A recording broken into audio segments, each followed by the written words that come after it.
order. You're here today for the September 9th, 2025, 1:30 meeting of the Laughlin Town Advisory Board.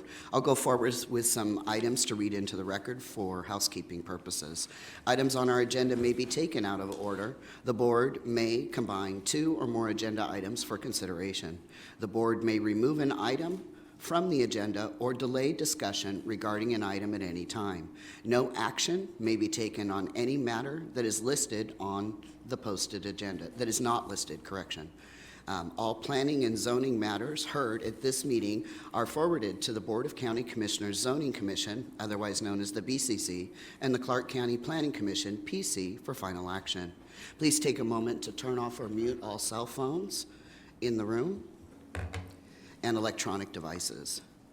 Please take all private conversations outside the room, and with a 48-hour advance request, a sign language interpreter or other reasonable efforts to assist and accommodate persons with physical disabilities may be made available by calling 702-455-3530 or TDD at 702-385-7486, or Relay Nevada toll-free at 800-326-6868 TDD/TDD. Supporting material provided to the board members for this meeting may be requested from our Secretary, Tammy Harris, at 702-298-0828. Supporting material is or will be available at the Clark County Department of Administrative Services in Las Vegas, and also on the county's website at clarkcountynv.gov/Laughlin, I'll go ahead and we're calling this meeting to order. I'll go ahead and take a roll call. Pamela Walker is absent today, hence why I'm chairing this meeting. Kathy Oakes, Vice Chair. Bradley Beck? Here. Present. Fred Doughton? Here. Present. Kathleen Haas is excused today. We do have 3 members, so we do have a quorum going forward. Our secretary is Tammy Harris, and she's available here at these offices at 702-298-0828 or via email at Tammy, TAMMY.Harris, HARRIS, at clarkcountynv.gov. Also, our county liaison is here with us today, Mark Moskowitz, and he can be reached at these offices at area code 702-298-0828. Also, cell phone of 702, or I believe that's Vegas office, 702-455-6173. Email address is mark.moskowitz, MOSKOWITZ, at clarkcountynv.gov. This has been our call to order. If I can please have you stand for the Pledge of Allegiance, which Fred Doughton will lead us in. You didn't know that. I pledge allegiance To the flag of the United States of America and to the republic for which it stands, one nation, under God, indivisible, with liberty and justice for all.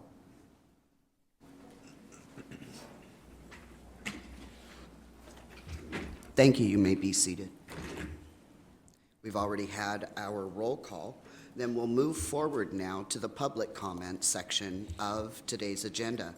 And for the audience, this is a period devoted to comments by the general public about items that are on today's agenda. Also be aware you'll be afforded an opportunity to speak on those items as they're presented, but you may also speak at the beginning of this meeting. But no discussion from this board, action, or vote may be taken on the agenda item at the public comment section. You'll be afforded the opportunity, as I said, again, to speak at the individual public hearing items when they are presented. If you wish to speak to the board about items within its jurisdiction but not appearing on today's agenda, you must wait until the comments by the general public period, which is listed at the end of today's agenda. Comments are limited to 3 minutes. Please step forward to our speaker's podium, state your name and address, and please, these are recorded meetings. If you'll spell your last name for our transcribing and stuff for the record, and any member of the board can extend the time afforded to an individual to speak by the board, by the chairman, or by the board itself. So having that in mind, is there anyone that would like to speak on any public comments portion on items that are on today's agenda? I'll go ahead and open the floor. Please step forward to the speaker's podium. All right. Okay. Seeing none that wish to come forward in the public comment section, I'll go ahead and close that portion of our meeting and move forward to some housekeeping items. Item number 3 on our agenda is approval of the August 12th, 2025 I move that we approve the minutes. as minutes. written. Okay. I have a motion. Do I have a second? Second. I have a motion and second. All those in favor? Aye. Motion carries. The next item on our agenda, item number 4, is approval of the agenda for today, September 9th, 2025, to hold, combine, or delete any items. And this is for, I'll entertain a motion if there's anything to hold, delete, or combine, or to approve today's agenda as written. So move. I have a motion. Do I have a second? Second. I have a motion and second. All those in favor? Aye. Aye. Motion carries. Informational items, number 5.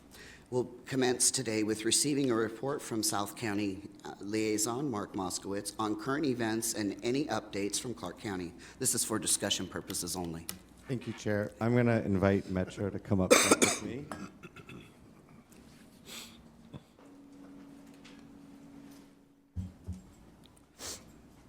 And then I'm also going to invite Sue Bishop to come up here. Yes.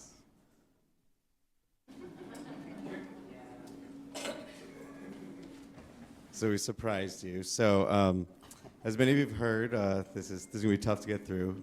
Sue is going to be retiring for good reason, to be with her family, but I'll just talk from personal experience. When I first came down here, Sue was one of the first people that I met, and she's just, I would say honestly in Laughlin, she's a one-name person. You just say, call Sue, or Sue will be there, or you ask Sue. Honestly, I was at an event, a back-to-school event, and I had to stuff some backpacks, and I looked to my left, and without even asking, Sue was there just stuffing without even asking. So that's the kind of person Sue is, but Sue also works for Silver Rider and does so much for the community that people don't even see. I mean, she will pick up people, she will drop people off. She does so much that just makes our transportation locally more than just a transportation service. You're a person and a face to it, and you help all of our riders. So I don't want to get too emotional with it because I see you're getting emotional, but Commissioner Naff wanted to present you a proclamation, and this just outlines all of your amazing work you've done. I know you've brought back the toy drive, the Megan Jackson toy drive as well. You just do so much. One of the best things that Sue does is the haunted bus, and that is like the top-notch thing in the county. Everyone talks about it. All the kids love it. So today is designated as Sue Bishop Day, September 9th. So I wanted to present this to you, but I also want to have our partners with Metro say a few words as well. So. Mark said a lot of good things, and just to add to some of those, you're right. What I love about Laughlin is my nickname for Laughlin is Small Town America, because having been born and raised in Vegas, been a cop in Vegas for 25 years, and then coming down here, it's a completely different pace of life, and it's also a bigger sense of community. And when Sue broke the news to me that she was retiring, and it wasn't just retiring, she's actually moving, which is very emotional for all of us. Because like Mark said, she does a lot for us. You can name any event that occurs here in Laughlin, and Sue is right there helping, either driving a bus, helping gather toys. If you've been to our Shop with the Cop event, we couldn't do it without Silver Rider. We load up all the kids that don't have transportation on a bus with a nice parade of police lights. If the services she provides for National Night Out was one of our biggest events here in town. Well over 1,000 people attend that, and as we all know, there's not that much parking at the park. So by having Silver Rider offer free shuttle service, I'm sure she would, if someone called her, she would go pick them up. If they couldn't even afford to pay the bus fare and they needed a ride anywhere, I'm sure she would take them there. That's just how kind and soft of a heart that she has. So on behalf of Metro, we're going to miss you. We love you. We can't think of one person in this community that does as much as you do. So, this isn't the community awards, but in our opinion, this is the Citizen of the Year Community Awards from Metro. So we just wanted to make sure that you felt appreciated and that you felt loved. And then Sergeant Cox has another special gift for you. Did we get you?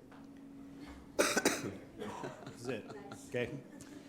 From the Las Vegas Metropolitan Police Department, Sue Bishop, on behalf of the Las Vegas Metropolitan Police Department, we extend to you our deepest and most sincere gratitude for your many years of selfless love, support, and care for our community. Your kind thoughtfulness is an example to others on how to truly help without expectation. There is no part of this community that you have not touched. The members of the LVMPD Laughlin Resident Section have been honored to include you among our family and serve alongside you proudly. Thank you for your years of service.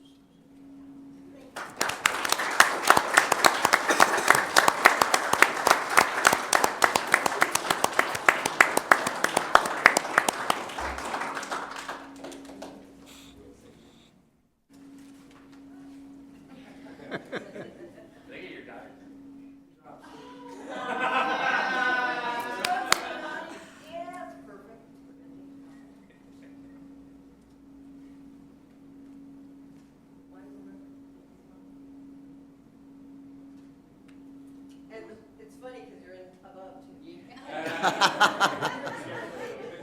It was Mike's idea to surprise you. Thank you guys. I really appreciate it. We love you, Sue. You love me too? The family too, please? Yeah. Go.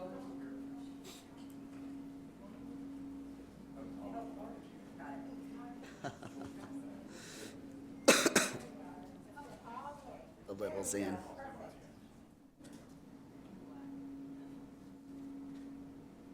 Yay! I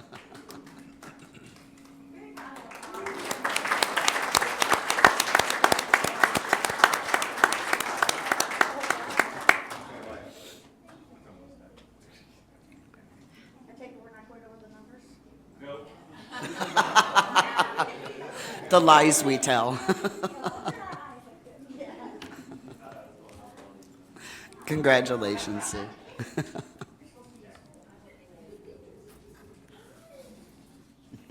And those are all my updates. That's your announcements, okay. And well-deserved, like I said, Sue's been a part of this community, and even with the seniors and the shut-ins and everything we need to know or find out about a lot what's going on in the community, she knows a great deal.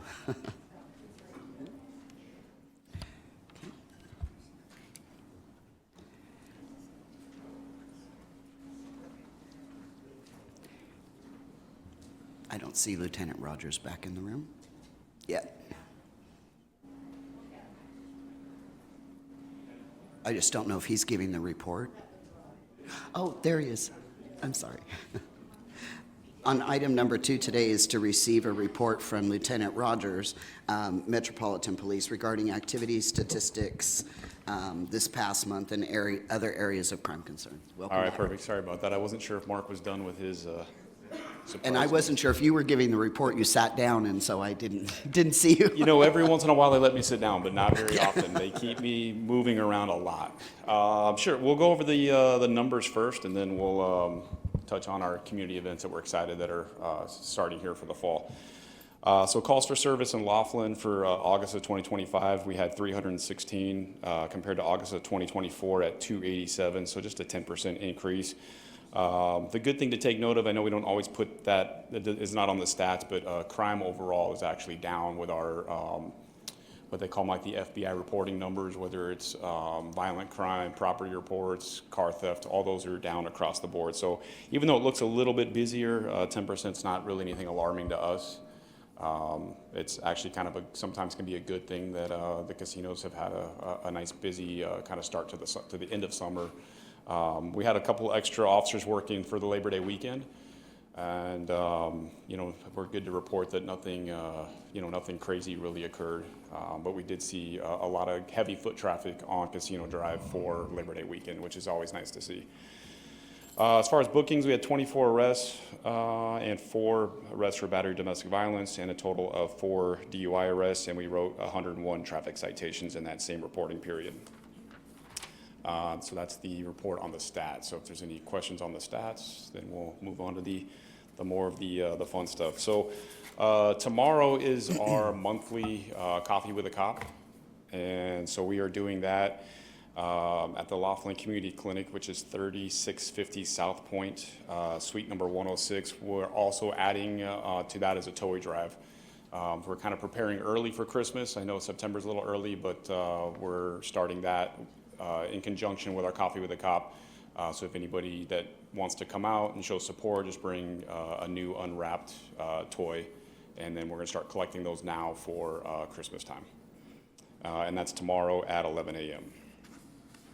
The following Wednesday, on September 17th, is our quarterly blood drive that occurs here, right here in this building, right here in this room.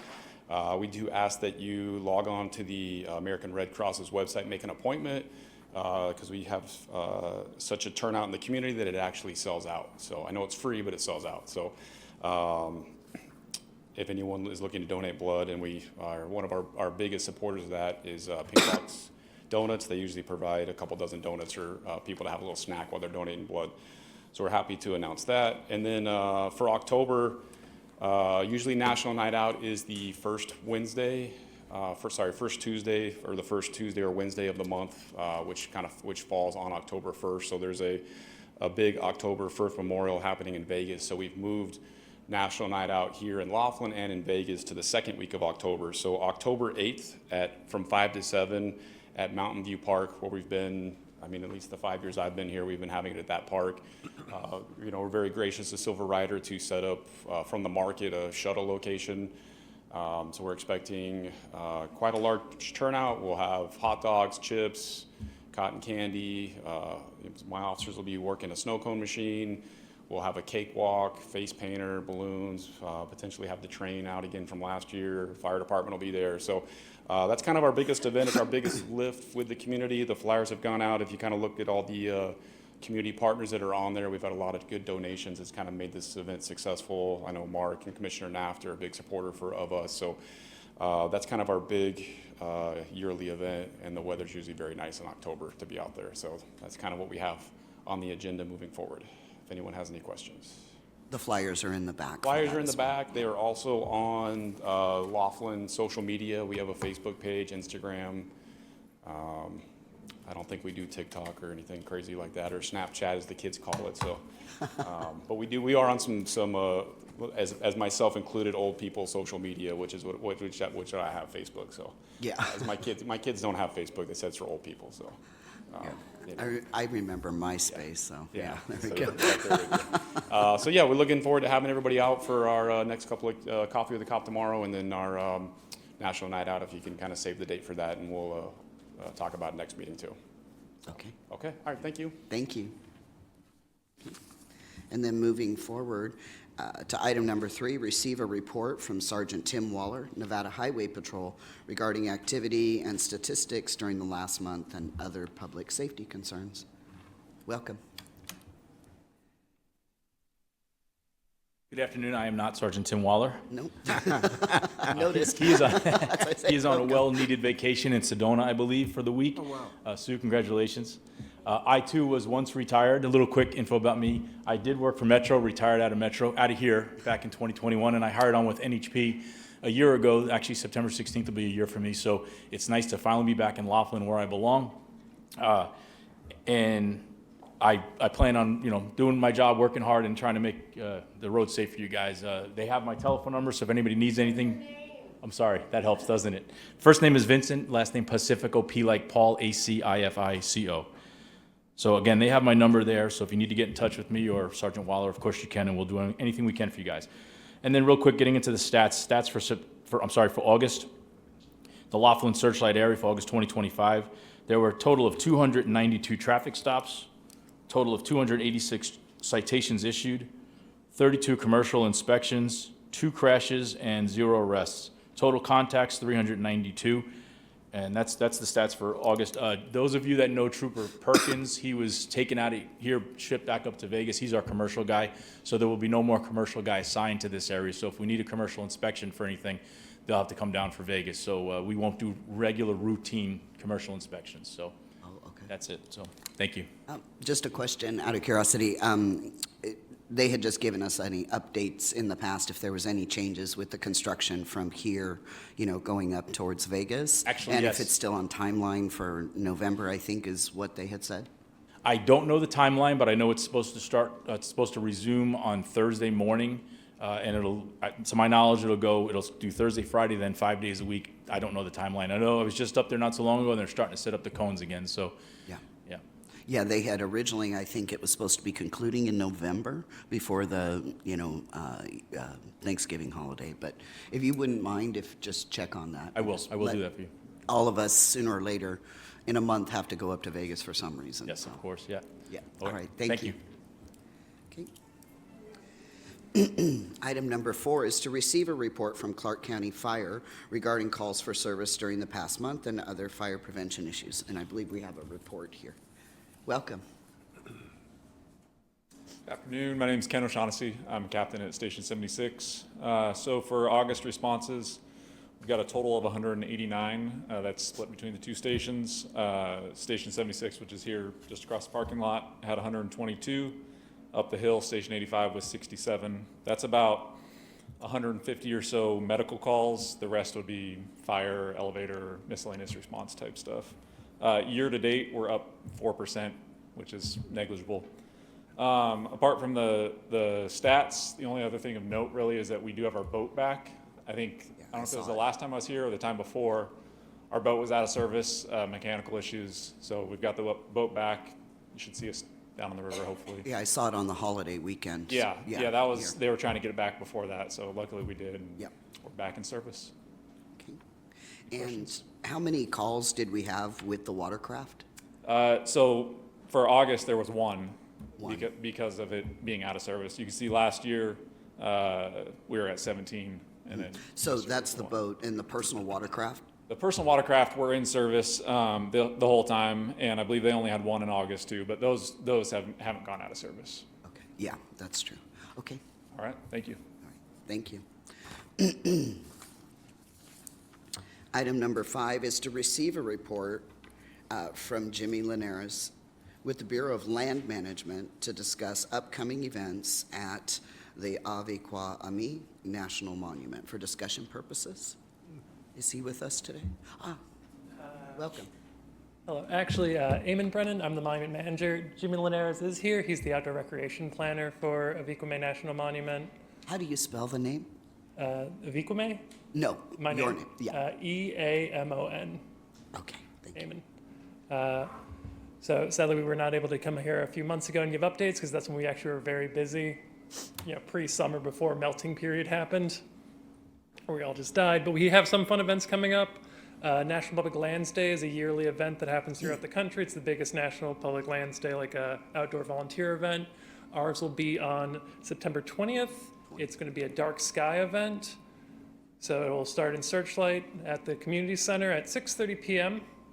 People will come, they'll get a presentation on dark skies, how it affects animals, bats, wildlife, plants, and everything's kind of involved in the dark skies and the majesty of the dark night sky.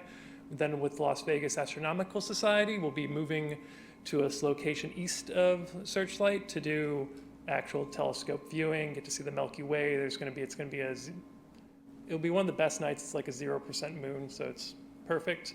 And then after that, there'll be a light monitoring event where individuals get to go out throughout the area and take individual light monitor meterings, where you just hold up a little item, it will tell you what the total light coming down into it is. Because the Friends of Aviquame, who work closely with the Bureau of Land Management and running and helping promote the Aviquame National Monument, are putting in with the International Dark Sky Association to have Aviquame turn into a dark sky park. So usually those are national parks or national monuments within the National Park Service, but BLM occasionally is able to do that, and ours, we qualify just on the edge of it. Even though we're so close to Vegas, it's still there's some dark locations that kind of can serve as a reserve so people can go out and about with that. Beyond that, there's going to be a Junior Ranger Day coming up on Saturday, October 25th. Junior Ranger, if you guys have ever been to a national park or a national site, it's for children, though a lot of times adults love to do it too. You have activities, you get to get a little Junior Ranger, you fill out a notebook, you do a bunch of stuff. Ours will also we're teaming up with an organization through Nevada to give out OHV helmets to use. So children can come, get fitted, do a little training course, and learn how to get a proper OHV helmet of no cost to them. That'll be at Walking Box Ranch. Walking box. Walking Box Ranch, since it's a historical ranch under Clairvaux, it doesn't really have an address properly. It's usually just one Walking Box Ranch Road, just west of Searchlight. Beyond for that, those are our main events coming up. We've had a lot of good events previously. We've been teaming with Mark sometimes, which has been nice. And then we are still being guided under the interim guidance memorandum. We presented a previous year about how we were being managed under the proclamation that created the monument. That then got turned, the solicitors went through it, figured out how that corresponds to all the other existing regulations. And because of a delay in finances, we are not going to be doing a resource management plan. So it's going to be indefinitely be managed under interim guidance plan. So it's kind of a strange thing, but it just comes up in questions people have. I see. Okay. Any questions from the board? Are there going to be any flyers or any documentation given out to the public? Yep, so the Friends of Equime have kind of been in charge of all the outreach. So they've been posting online and I think have been posting in the community locations. I'm not sure if they've gone down to Laughlin yet. I think they did when they handed out the, every year the Friends of Equime publishes the Gold Beam, which is a magazine of articles all about the location and stories and drawings and things. And I think wherever they've put that in Laughlin now, I think they're handing out flyers for our upcoming events. Handing them out where? That's why I'm sorry. They handle the flyers, so I actually don't. Do you know where they put them? I would think an outlet would be our chamber, this office, Okay. possibly our library as well, if Yeah. if that's all doable. Yeah, that's fine. We're more than happy Within to. reason, yeah. Our Okay. Chamber of Commerce, we have one of the main stopping places for people that, Okay, come to so- this area. And our director of our chamber is right there, sitting, Carrie, yeah. Okay. So that might be a place to do that, this office as well, from a government standpoint. And then Okay, our yeah, library is, it's a very popular place and stuff for the community. Yeah, because the Friends I think have handed out stuff down here before. I just didn't know where, since we usually let them handle publicity, since they're graphic designers and they're much better at than government bureaucrats for drawing and promoting things. Yeah, I just hadn't seen anything, so that's I why hadn't seen I had asked. Okay. I can double check too. I know I've seen them up in Searchlight and other areas, but yeah, we can get them distributed as well. They might just be behind on getting it down here, because I know they have before, but people take the stuff. We only can give out so many for publishing at a supply. time. Yeah. So. Thank you. Any questions from the board? No. All right. Thank you very much. And receive a report from Jason Bailey with the Big Bend Water District regarding the status of the water system. Mr. Bailey, welcome.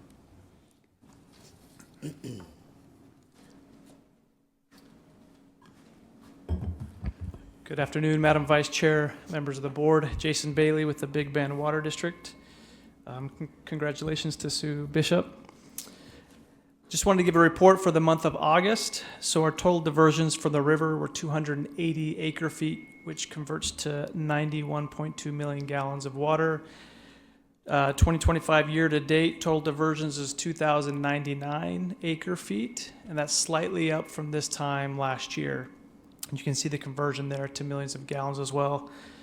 And then I wanted to just go through the raw water meter data. That's the diversion number that I just reported, and then the finished water meter data, 113.8 acre feet, which is almost 350 million gallons of water. Mr. Doughton, I know that we met a couple weeks ago, and there was a request for additional meter data, and we're gathering that and making sure that it aligns with your request. So we'll have that. Yeah, my request is not for what goes into the, You're looking for the end meter to the homes, correct? right, that's what I'd like to see. That way we can compare it with what's going back in the river and get a feel for what's being used by the customer for their own internal requirements. Yep. We will. And revenue, I think. Yep. And we will get that information, that data information, to you. This past month, in terms of the water system update, staff performed maintenance on the ozone injection pumps. That increases the reliability and redundancy of the system. They installed the new network switches for the SCADA operation system, which is kind of the computer system that controls the treatment plant, and then responded to more than 20 customer service calls in the month of August.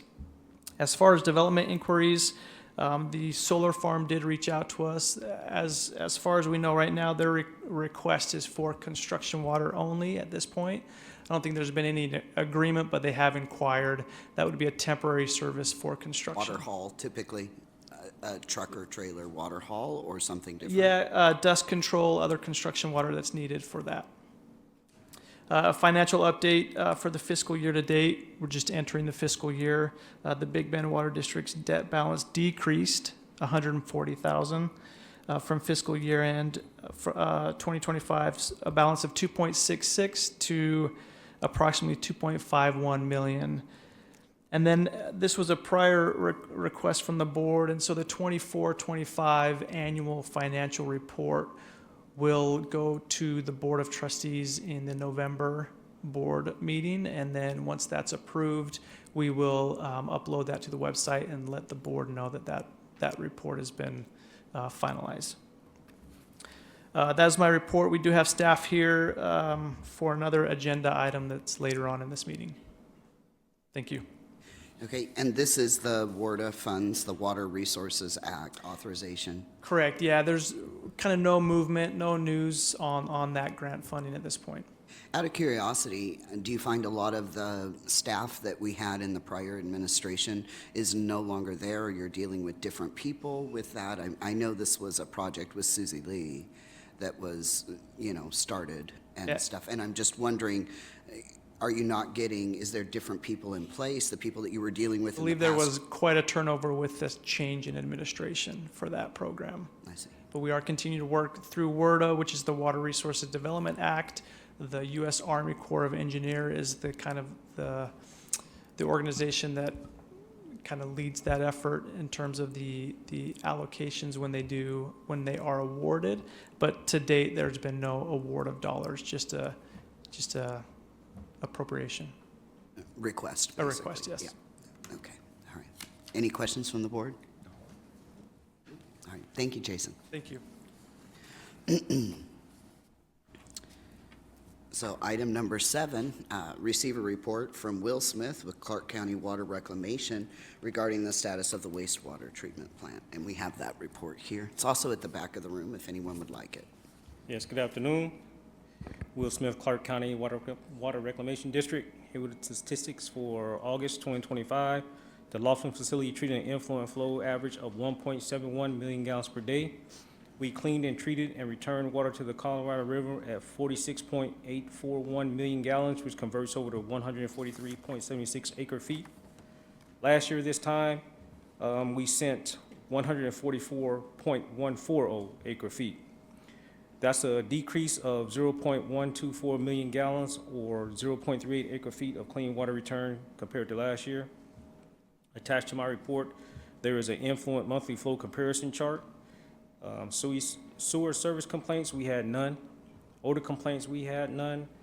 Call before you dig tickets, we had 1 call before you dig tickets for August 2025.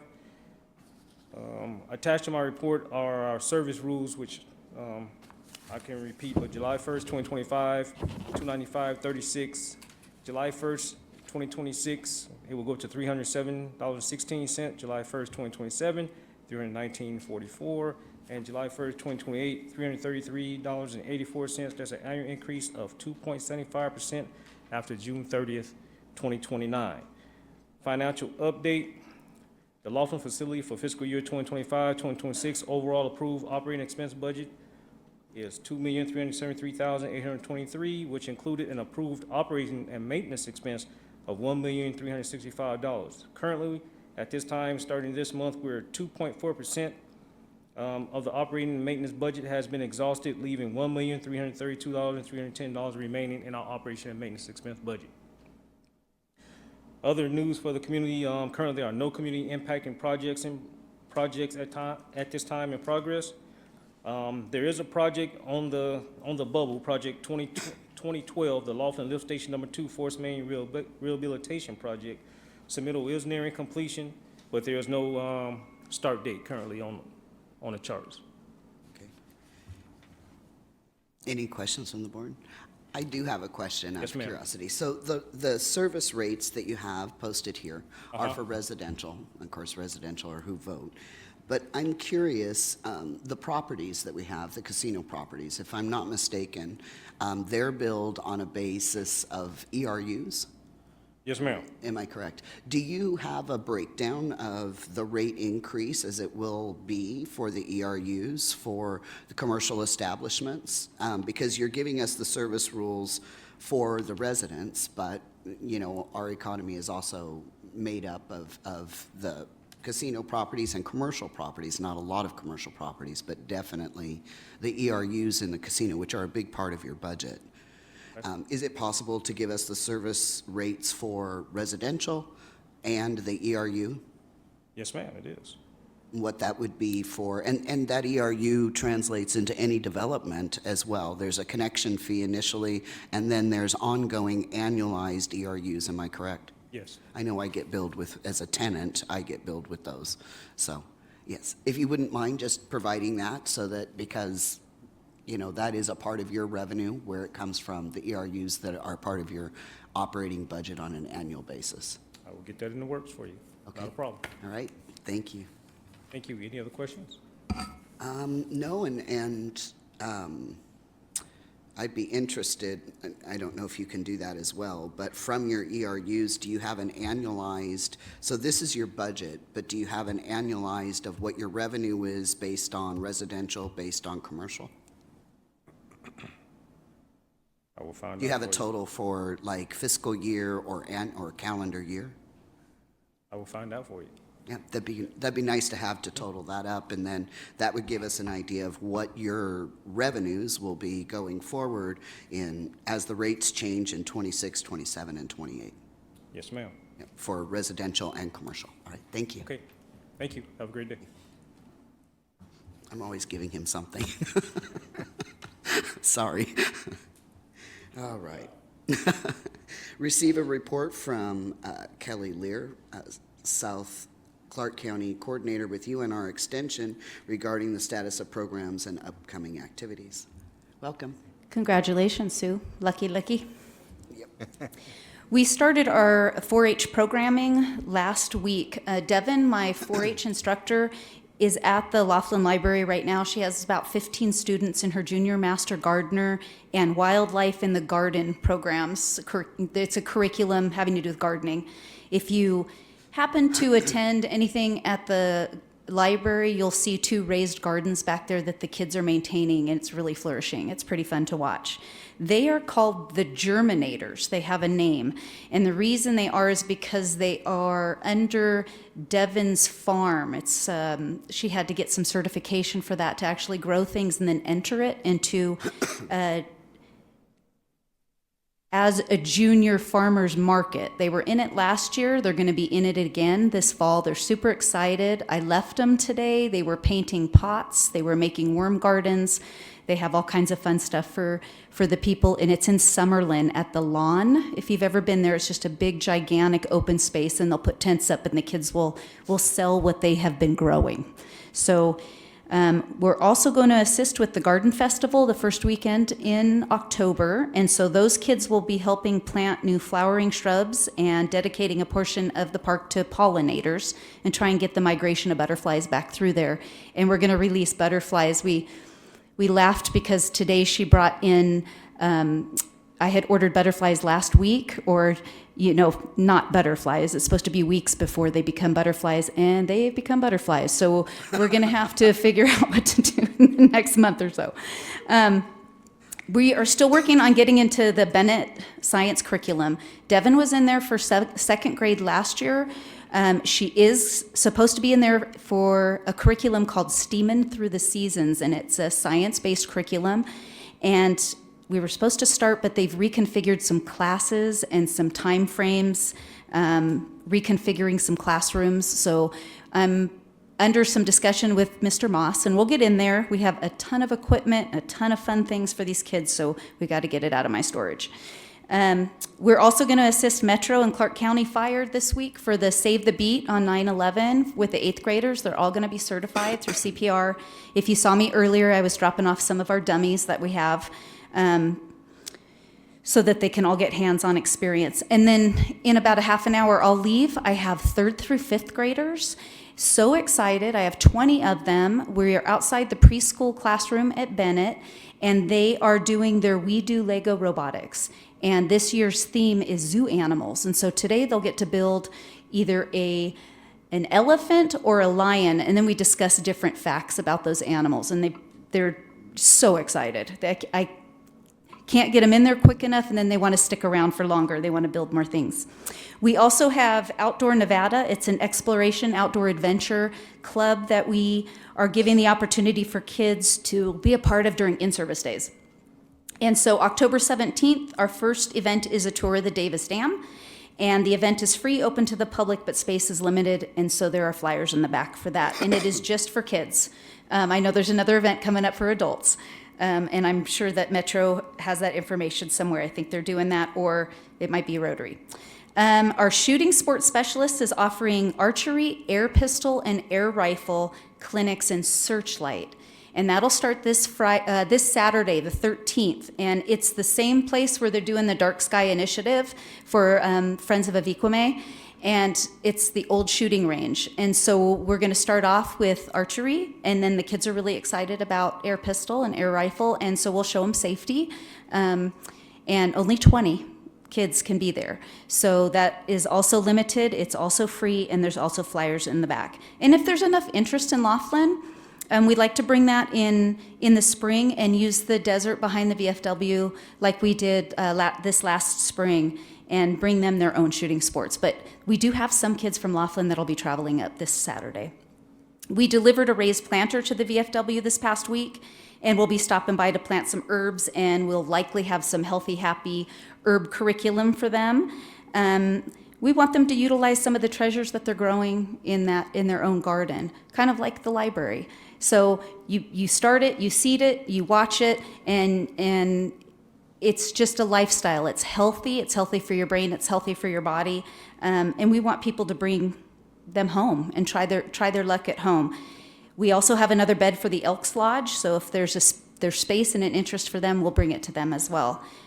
Gardening, planting, earthing, that's what UNR does. They're pretty good at it, they're pretty excited about it, so we'd love to spread the cheer anywhere else you think we could fit in there. We're going to intend on participating in National Night Out, the Rev Fest, Festival of Lights at the Marina, and Trunk or Treat. So we look forward to being part of all the community events and anywhere else. I got a new flyer for rubber ducks I saw over there. So I got that one on my email today, so we'll take a look at that too. And our September Healthy Aging Living newsletter is in the back as well. So any questions for me? I don't. No, thank you so Right. much. It sounds like a lot of fun at your place. Okay. And receive a report from Carrie Larson, Laughlin Chamber of Commerce, regarding current and upcoming business activities in Laughlin. Good afternoon, board, stand-in chair. Congratulations, Sue. We're really proud of you, and we're happy to be partners with Silver Rider. We have 3 upcoming grand opening / ribbon cuttings coming up. September 25th, we will be over at Lottie Dawes in Bullhead City for basically a grand reopening for the new owner over there. We have one in our very own Laughlin retail area. The Wash House is doing a grand opening and ribbon cutting on October 2nd at noon. And then October 3rd at 11 a.m. will be the Donald J. Laughlin Memorial Bridge dedication. We'll be sending out invitations to the dignitaries that will be invited to attend the official hanging photography event there. And then we've also asked Nevada DOT to bring the Colorado River Highway sign to the end of the loop where the Fisherman's Access is, so that everyone could take pictures there. It will only be there on that day until just after lunch, and then they will go hang those in their final destinations on 163. But we invite everyone to come down and celebrate with us, because it will be an all-day celebration down at the Riverside. As far as networking and education, we have Toastmasters in the boardroom at the Laughlin Chamber, September 23rd at 5 p.m. Those are always good. If you're a little scared of speaking, come on down. We'll teach you how to overcome that fear.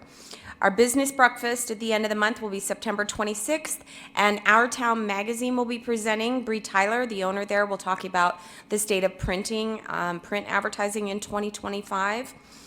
Our first lunch mob was last Friday up at Laughlin Ranch, and it was a huge success. It's just lunch, not a dating thing, though.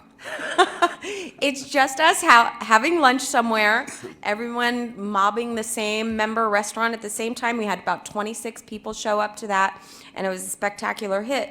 So please sign up for the next one. Please RSVP, because the last thing we need is 100 people showing up at the same time, and the restaurant is not prepared for that. So check our Facebook.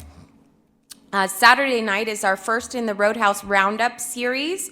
This one will be Searchlight coming down to Nat's Landing here, and our very own ex-river captain, riverboat captain with the Laughlin Time Capsule will be narrating how he used to give tours back in the day, and then Laughlin's Easy Street Band will be playing. So that will start at Nat's Landing at 6 p.m.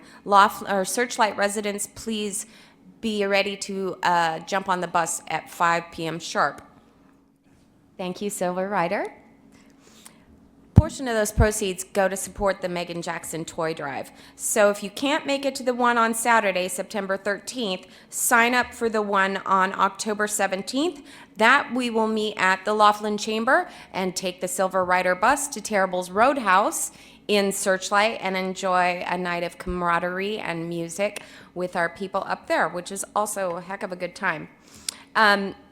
The Laughlin Chamber is helping facilitate National Night Out, which is October 8th at 5 p.m. And we just want to thank all of our sponsors and businesses that have signed up to participate in that. Hope to see you all there. The 28th annual, 28th, that's a lot. 28 years of Community Achievement Awards, November 1st from 5 to 8:30. I forgot to take off the submit nominations. Those are done. Tomorrow, we will have the press release out. Our judges will be making their final 4 selections. So that is going to come out tomorrow, and we're excited to see what they have in store for us. Tinsel and Tunes for the Silver Rider Megan Jackson Toy Drive will be November 10th. And as far as the Chamber's doing, we're doing great. We have 309 members right now. We've had 9 new members in this third quarter and 26 in the first half of the year. Still standing around 30% of our businesses from Laughlin. We hope to be able to advocate for Laughlin to progress forward so we can bring in some more residents and therefore support some more businesses.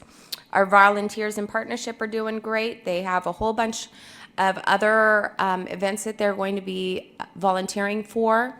So contact Sue Barilla VIP at Yahoo. And notary services are still in place. I mentioned our bridge dedication on October 3rd at 11 a.m. So hope to y'all see you all there. And oh, I made a little side note. I forgot. We had a press release on Friday. We have started, in conjunction with the 75th anniversary of Davis Dam flipping the switch on the first turbine. In conjunction with that committee, we were asked as the chamber, both of our chambers actually, but this was our effort. We thought, how do we get people excited about a dam? Well, we should at least let people know about it. So we came up with the best dam competition. And that will be our local restaurants, bars, and cafes competing against each other in things like the best dam dish, the best dam atmosphere, and the best dam live music. There's a whole bunch of different categories. There's 9 categories that anyone on the River Valley here, from bridge to trestle, if you make food, booze, or party, You can compete, and we're looking forward to everyone signing up. It's at laughlinchamber.com/best dam competition. The premier sponsor is Mojave Valley Daily News. We've also partnered with Jack FM as well as Murphy Broadcasting, and Our Town magazine as well. They will be advertising this competition in our feeder markets that they service through other stations or publications. So we're hoping to drive some tourism here and get some friendly competition. And you will only be able to vote if you are at that location. You will only get a hold of the QR code inside that venue. And if we catch you with the QR code on social media, you're getting disqualified. So we hope to see you all there and looking forward to this being a great success. Thank you. Thank you.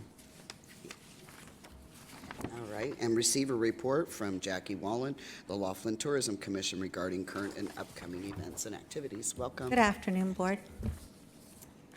As you know or don't know, I'll just put a plug out for this weekend. Bailey Zimmerman is the first opening act in the remodeled Harrah's Del Rio Amphitheater at the Harrah's property by Caesars.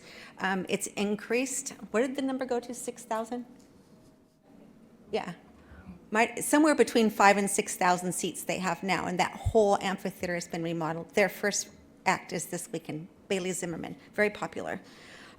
We have a townwide concert coming on September 27th. It's Miranda Lambert. We also have Wand Fishing Bass Tournament. This is the 43rd U.S. Open, and it's going to be at Lake Mojave again. That's on October 5th through 8th. It's a Sunday through a Wednesday. We'll also make sure that we have an expo on that day so that people can come and learn how to fish and cast and learn all about the new bait and lures that are coming out.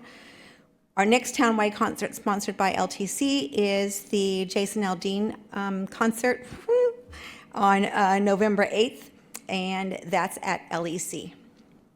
Both of those townwide concerts are at LEC, Miranda, and Jason Aldean.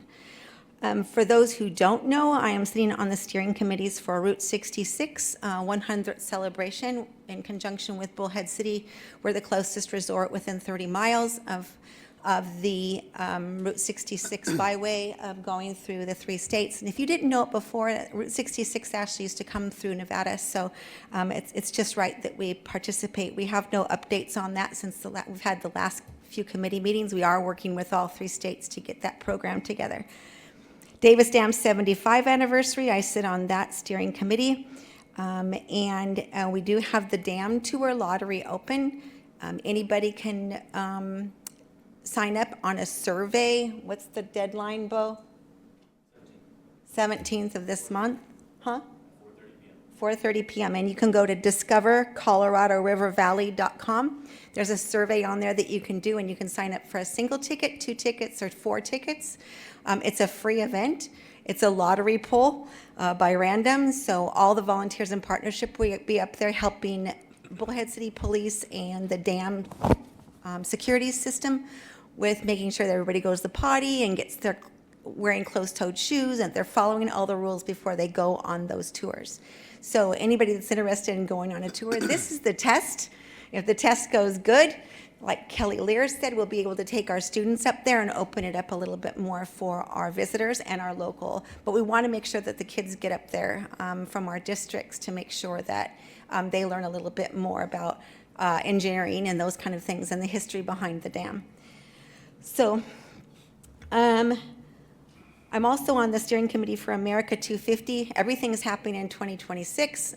We are on a planning committee together, both states, to ensure that the whole tri-state is celebrating America 250. We'll be introducing it at the Davis Dam tours, and all throughout everything that we're doing, there are events planned January through July of 2026 on both sides of the river, and those calendars will be coming out really soon to tell you what's going to happen. And everybody is all got their little committees going and working out some great things. If you didn't know, I'm on the board of directors for River Fund, and I'm known as Mama Duck, but the crazy duck is sitting over there. Her and I have been working together to make the Dam Duck Derby duck pluck more of a interfacing media things so that we don't have to carry tickets around with us. And this is from River Fund, this is our first attempt at being able to buy your tickets online with a QR code. You get everything. You get the duck butt numbers right back on your receipt. Everything is all automated now, so you can order as many ducks or adopt as many ducks as you want. And she will tell you more about it because she's the crazier one and knows more about it than I do. But we've had fun building a better system for you all this year. It will be at Community Park, and she'll tell you how that's going to happen. And I am done. Do you have any questions? Any questions from the board? No? Thank you very much. Thank you. Is Mike going to speak? Mike? No, I don't think so. No, agenda. Yeah. We would move next to planning zone. We were just curious if Mike was on the agenda today or No, not. he just told Sue to come here because they had to It was, present, but they were yeah, not it on was agenda. the ruse to get Yes, Sue here and yeah. not clue We her didn't in read the on why agenda. she was coming. Got it. Okay. I was just checking. We do that sometimes. Okay, so that ends our presentations for the community, and then we'll move forward item to planning and zoning, and we have nothing sitting before us. Then we'll move forward to general business, and that is review and finalize the FY26 budget requests, and that's for possible action. So I believe we have a list. I believe it was also at the back of the room, which was it's a bit of a process for us to go through the different things that are capital expenditures for this board. And I can't get the piece of paper up. There we go. And so basically, what this board does is they score between 1 and 10 the items that we have on our agenda, or not our agenda, but capital budget requests. The first item, and this is in no particular order, these are just the items before us: community digital marquee, dedicated motorsports park with Wi-Fi, handicap accessible bus stops, expansion of Spirit Mountain Community Park, crosswalk at Las Palmas and Needles Highway, Spirit Mountain marquee sign, where the community digital marquee, I would assume, would be more allocated towards the strip. The Spirit Mountain would be more up towards our residential area. And RGC Regional Government Center meeting room audience chair replacement. Those chairs that you're sitting on here, I've been here 24 years, so have they. So I'm not exactly sure how old they are, but I know they're at least, my first term in office was 2001, so same chairs. So, and that was, that's a capital expenditure that we have to budget. So with those, Tammy, do you have our scoring from last time? I didn't have everybody's, You don't have everyone's? so if you want to do your scoring and send it to me, then we'll have to close this out the next meeting. Okay, so, Can I'm I sorry, go ahead. Can I ask a question? Last time I saw this, there was the Laughlin Cemetery on here. Is there a reason why that isn't on here anymore? Because one of the board members requested to be removed, but you can add it. You can add or delete anything on here, so, and then, Yeah, and if you add it, you can give it a score. So for the scoring, 10 being the highest, 10 is the highest priority, 1 is the least, but obviously you're not going to have 1 because we have 1, 2, 3, 4, 5, 6, 7 items. So you would do, 10 to 3 and score those. So if this board will score those and get those into Tammy. We have 2 board members or not present with us today. So do you have from them? I sent everybody the current list. Right, I turned one into you last, I did get some, oh, I see, yeah, but I didn't get everybody's. okay. And so, this is where we're at as far as, deleting or adding, Okay, so, all right, so then we'll just make a motion that this board so. rate these and turn it into you? Yeah. Please. Okay, Yep, that'd be perfect. Yeah, because if you don't, we're just gonna keep dragging this out month after month after month. right, and I've seen that happen before. Okay, so I'll go ahead and make a motion that the Town Advisory Board complete this survey and turn it in to Tammy by, what would be a time frame that you'd like, Tammy? With within the next 2 weeks, so I have enough time to get it Okay. updated. So how and- about- And sent to everybody for approval before it goes on the agenda. Okay, how about Monday, September 22nd? That works. Would that work? Okay. So I'll make that motion. Do I have a second? I'll second that. Second. All in favor? Aye. Aye. Aye, motion carries. So we'll get that to you by September 22nd. I'll just stay after and do it so you have it again. Now it's a little different. Okay. So basically, and for a point of information or a point of order, was listed as for possible action. So would this, my motion would hence be delaying it until the October meeting, am I not mistaken, for a point of order? For the number 2 item, are you talking about? No, number 1. Number 1 item? Since I Yes. just did that, so we have basically moved that over, not necessarily tabled it, but given it another date to appear before us to re-agendize it. Correct, and you've done everything the agenda item said, you reviewed, and you're gonna find. I'm sorry, say that You've again? done everything the agenda item says, so you've reviewed it, and you're gonna finalize it. Right, and I then did you're the gonna action. submit it to the So, secretary. okay, so then we'll just move that forward to the next agenda. And this board will submit our rating to you by September 22nd via either hard copy or email. Is email okay? No fax. Okay, Or you can drop it off too. yeah, So the current one is the one that I just sent.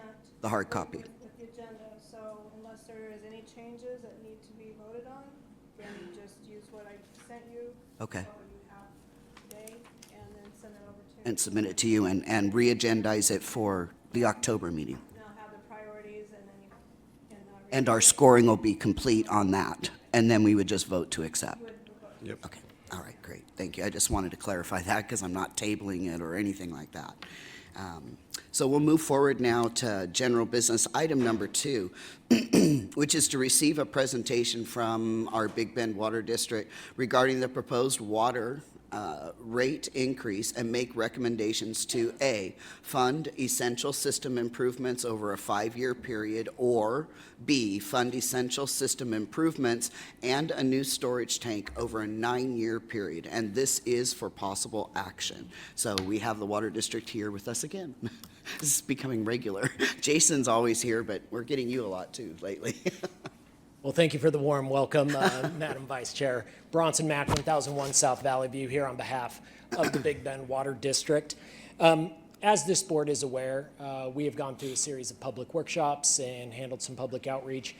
There is a need for us to evaluate and consider a water rate increase for the residents and businesses, customers of the Big Bend Water District. So with that, I plan to walk through the water rate options. I'll also share a little bit of the feedback that we received from the workshops and the public outreach that we did. And then our objective here, as noted within the agenda, is to obtain a recommendation from this body that can then move forward to the Big Bend Water District Board of Trustees later this year. So with that, just a little bit of level setting here. As you are aware, the Big Bend Water District is responsible for delivering water throughout the community of Laughlin. The water system is operated by the Las Vegas Valley Water District. The Water District has been operating Big Bend since 2008 at the request of Clark County. And as the operator of this system, we handle all of the treatment and delivery of water. That includes the water treatment facility, the testing and insurance of water quality and compliance with standards, maintaining the transmission system. It's 60 miles of pipelines, 4 tanks, and more than 200 fire hydrants, and of course providing service to more than 2,000 account holders that we have within this community. The Big Bend Water District Board of Trustees is comprised of the Clark County Commission, who serve in their capacity as the Board of Trustees to oversee the overall management of Big Bend. Now, in 2017, the Big Bend Water District did implement a water rate increase process to generate over $9 million of funding for water system improvements. Since that time and those funds being generated, we have been able to make those investments, complete those improvements since 2017. And here we are today, after 2020, after the pandemic. We have seen some significant changes within water demands and water use patterns throughout the community. Water use is much lower. I mean, it's much lower both within the resort corridor as well as within the residential sector. As a result of that, the modeling that was done in that 2017 rate increase, it's changed now because economic conditions have changed. The Las Vegas Valley Water District has been subsidizing the Big Bend Water District since 2019-2020. That was reported today when Jason gave you an update on some of the financial status associated with the water system. So where we're looking at today, water rate increase is necessary to fund future improvements of the water system. So let's talk a little bit about what those improvements are. At the treatment plant, what we're really looking at here for a lot of this infrastructure is facilities and equipment and infrastructure that is going to reach the end of its service life over the next 10, 15 years. The Big Bend Water District, much like the Las Vegas Valley Water District, operates the water system to maintain reliability as opposed to operating the water system to allow things to fail. So making these investments and making these replacements before this infrastructure reaches the end of its service life just enhances reliability for water delivery throughout the community. So at the treatment plant, we are looking at replacement of the ozone generators. We are dealing with this exact same infrastructure replacement in the valley because ozone was brought online both here in Laughlin and within Las Vegas at the same time. These facilities, this equipment that generates the ozone, a critical part of the water treatment process, again, reaching the end of its service life. We have pumps that we need to refurbish or replace both at the treatment plant as well as within the distribution system. We have been able to refurbish and rehab some of the pumps already, but there are additional pumps that need that rehabilitation, and certainly after the pumps that we have rehabbed, that just further confirms what we are seeing as the need to move forward and rehabilitate or replace existing pumps. The chemical treatment containment system, which is really chemical storage and containment. Those facilities reaching the end of the service life, like to get those replaced before they fail. The intakes themselves in the lake or in the river system, as you are aware and as we report, very often we have to go out and clean the screens on those intakes. That requires coordination with Davis Dam. They have to reduce the flows of the river in order to help facilitate our access to those intakes. That has an impact both to the economics within this river community, the concessionaires that are on the river. We would like to replace the meters that are at the treatment plant. These are meters that are measuring the amount of water coming in and exiting the treatment plant. We have already replaced meters throughout the community. So the residential and the business meters have already been done. These are large diameter meters at the treatment plant that need to be replaced. They are under reading, which is a sign of their age. And the roof itself at the treatment plant needs to be replaced. It's been patched quite a bit since 1983, but it's at a point now where it's got dips and there's pooling water that happens when we get precipitation, so replacement of the roof. As we go out into the distribution system, it's upgrading some of the pumps that are at the Casino Drive pump station and then recoating the tanks that we have. That recoating of the tanks is critical as far as preventing corrosion. Once we have tanks begin to corrode, that's just more costly repairs, the potential for leaks. So keeping the corrosion down, recoating those tanks is a preventative asset management measure that will be beneficial. And then also mixing. We have one tank that has a mixer, does a very good job of making sure that the water coming into the tank mixes with the water that is existing within the tank. We would like to include that on all of the other tanks from a water quality standpoint, help protect water quality for what we deliver. And then, of course, preparing for the unforeseen. It's not a matter of if, it's a matter of when. We're going to have emergencies. We're going to have main breaks. It's a water system. It happens. But it's important that we have the revenue to be able to and the funds to be able to make those kinds of repairs. So in addition to these repairs and generating that $9.7 million, This rate increase will also put the Big Bend Water District on a trajectory where we will be able to build funding reserves going forward. And building those funding reserves just improves the financial health of the system and allows for, again, additional investments in the system as needed going forward without having to come back and doing a rate increase 5-10 years from now. And that is what it's all about, maintaining the reliability of the water system. If we don't do that, you run into challenges with meeting water quality standards and regulatory compliance, as well as reducing just overall operational reliability. Repairs are much more expensive when they're on an emergency basis than when they're on a proactive scheduled basis. So it's more cost effective to make these repairs, again, before they fail. And, you know, it also helps to ensure just the overall capacity of the system. Over time, we can see reduced capacity from pumps and from treatment. So being able to stay on top of these things, again, just really helps provide the critical need of reliably providing water to the community. And Laughlin isn't the only one. Big Bend is not the only one. I mean, water utilities throughout the nation have to contend with maintaining reliability of the system, making investments in the system, and leveraging the revenue sources that they have, whether that's through grants or water rates.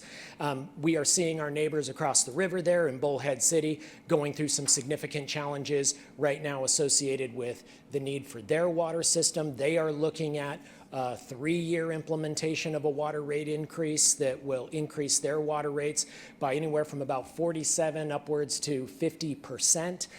All of that has to do with, you know, deferred maintenance when the water system wasn't operated by the system and was under a private operator. You know, that deferred maintenance and the revenue collected when it's under a private operation, well, you know, that revenue usually is going to shareholders rather than being invested back into the community's overall water delivery infrastructure. So what we are looking at and what we are proposing here, we really have 2 options. And this is where we are looking for a recommendation from this board. This is where we have solicited comment from this community through our public outreach and our workshops. And at a minimum, we are going to need to implement a baseline water rate increase to generate the $9.7 million, as well as putting the Big Bend Water District on a path to build funding reserves. That is a 7.1% water rate increase implemented over a 5-year period. So it is just a 7.1% each year over 5 years in order to generate the necessary funds. Now, your water rates are already tied to the consumer price index. So every year there is an incremental adjustment that is made. Historically, as we have seen over these past 5-6 years, it's about 2.5%. Keeps your water rates in pace with inflation. So your water rates are already a little bit ahead of the game based on the fact that we have those tied to CPI. So that minimizes, obviously, the amount of rate increase that we need to look at here today. So that's a benefit going forward. But we also have heard from this community and have shared with this community the need for a water tank. And while we have looked at a number of different funding options for that water tank, we also thought that it would at least be prudent to share with this community what a funding option would look like if that water tank, future water tank, was funded through water rates. And so we've presented that here today as another option for this board to consider. I'll share with you some of the feedback that we received from the community with regards to this option, but that option is still a 7.1% increase, but rather than 5 years, it would be implemented over 9 years. So it would be a much longer implementation, and certainly that would drive up water rates much faster over that 9-year period. Now, before I get into just a couple of samples on what this means for the average water bill, I just want this board and the public to keep in mind that the Big Bend Water District has sought out grants for this community. We have secured $4.5 million in grants to date. We've got more than $64 million in other grant requests that are out there, both at the state level, at the federal level. We heard a little bit about WRDA funding. WRDA funding is included within that $64 million that we have worked with Susie Lee's office to try and secure. That funding has certainly become uncertain, especially with the adoption of the federal budget recently, which provided no allocated funding to WRDA for this year. So we just wanted to make sure that there was an option here for the community with the need for a tank in order to support new rooftops, new commercial development in this valley. We wanted the community to at least have the option to consider looking at that from a water rate standpoint. So as we look at the implementation of these two options, for the average residential water bill, the baseline increase would shift that average water bill from where it is today at about $40.40. And that's just an annual average. It's a little bit higher in summer, that average. It's a little bit lower in winter, just as water use patterns change. But if we just look at it across the board for the year, it's $40.40. By the end of this implementation, we would see those water bills increase to $63.82. This is about a $4 to $5 increase annually. That increase annually of $4 to $5 obviously is on the monthly water bills, so that would be from about $40 upwards to about $65. If we look at the option to fund the tank, that average water bill over that 9-year period would go from $40.40 to $92.11. So you can see it is a much more significant impact to the average residential customer if you're looking at that as a potential option. The benefit there, however, is that the funds are generated to be able to construct that additional tank, which again would be needed for any new service connections or new development within the community. Just clarification, construct the new tank and build reserves, or are the building of the reserves also, financial reserves also within the 5-year Correct. portion? So it's in both portions, building reserves That is continues. correct. It's in the first portion, which is just the maintenance and things that we need and building reserve, and then the second portion, that's the 9-year plan, it continues to build reserves as well. That's correct. The 9-year plan is the maintenance and what is needed now, building reserves And the tanks funding and, the tank. okay, That's thank you. correct. I do have a question. Is that just on the water rates, or is there a portion of it going on the service side? We have a monthly service charge plus the water. Is it just going to be on the water, or is it going to be on both? It is on both, correct? It is on both. It's on Yeah, both? it's on both the service charge as well as the volumetric water rate. That Okay. is correct. But the end result is these dollar figures, am I correct? So That's correct, as an so if it's a $4 increase per month, a portion is on the service and a portion is on the water? That is correct. All right, thank you. Now, that's the example on the residential side. When we look at the commercial side, we did at least just select an average water bill for a typical gaming resort. As you can see right now, the average bill for a typical gaming resort on a monthly basis is about $24,600. On the 5-year implementation, that amount would then go up to about almost $37,000 a month.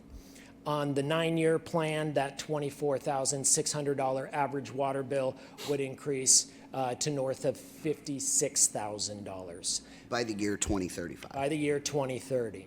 Now, one thing to keep in mind is while the resort corridor represents a small number of customers for the community, it actually produces, more than 50% of the revenue in total for the Big Bend Water District. So just something to keep in mind there. Okay, so reiterate that again, even though there's less properties, i.e., 810, they're producing 50%. Generate more of the revenue, that is correct. They generate more than 50%. That is correct. Okay, thank you. I didn't hear that correctly. And I'm sorry, it's more than 40%, not 50%. I misspoke there. It's more than 40%. Okay, so the resort corridor. Correct. Produces more than 40% of the revenue of the Big Bend Water District. Correct. Now, the other revenue source that would be available or is available, obviously, to this water system are new service connections. We need a new tank to be able to have new service connections come on, but there have been no adjustments to the fees associated with new service connections, new water meters, new homes, new businesses connecting to the Big Bend water system. So we are proposing within this rate increase to just take the existing rate for developers to connect to the system and just account for 20 years of inflation. To be able to catch those dollars up to today's dollars. So we are looking at an adjustment there as well for any new service connections. And you can see there for the typical residential connection, it's currently about $2,000. It would go up to just over $3,000 for your typical residential service connection. And of course, the larger diameter meters pay more for their service connections. Those are larger developments. Those are larger developments. Like Those, resorts, exactly. yeah. Resorts, large businesses, large business parks, multifamily residential condos, things like that that are serving a large demand on the property. So we did do a series of public workshops in order to get the word out with regards to those public workshops. We did leverage social media. Laughlin Times was kind enough and Jill to write numerous articles to help inform the community. We also presented to this board, made announcements here, and we posted notification at various locations throughout the community, the library, the food bank, the activity center, and then we were lucky enough to have the Laughlin Chamber of Commerce also share that information out through their social media channels. So thank you for helping us get the word out on that. And we conducted those workshops in July and early August. We provided a very detailed overview of the projects that were needed, along with photographs of each of those. We talked through the various rate scenarios, helped those that were in attendance understand, the financial limitations that the Big Bend Water District has right now and the fact that it was being subsidized by the Las Vegas Valley Water District. We also had staff there to be able to answer any and all questions. I think everybody left with their questions answered. We certainly had follow-up questions that came in via email, and we worked to make sure that we responded to all of those. We wanted to make sure that everybody had those questions answered. We also met individually with each of you as town board members to talk through and make sure that you had an understanding of what was being presented at those workshops. We met with developers along with Commissioner Naft and Mr. Moskowitz to be able to, again, make sure that questions are answered and that we were providing as much clarity as we could on the process.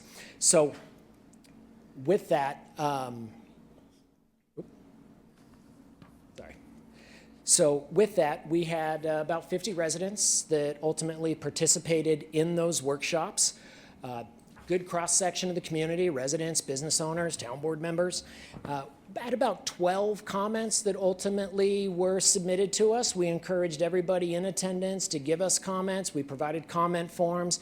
We also accepted comments via email and through our website. We even extended the comment period because we wanted to make sure everybody had an opportunity to provide those comments. So of the 12 written comments that we did receive, the majority of them, 7, were in favor of moving forward with the baseline rate increase without the storage tank, so the 5-year option as opposed to the 9-year.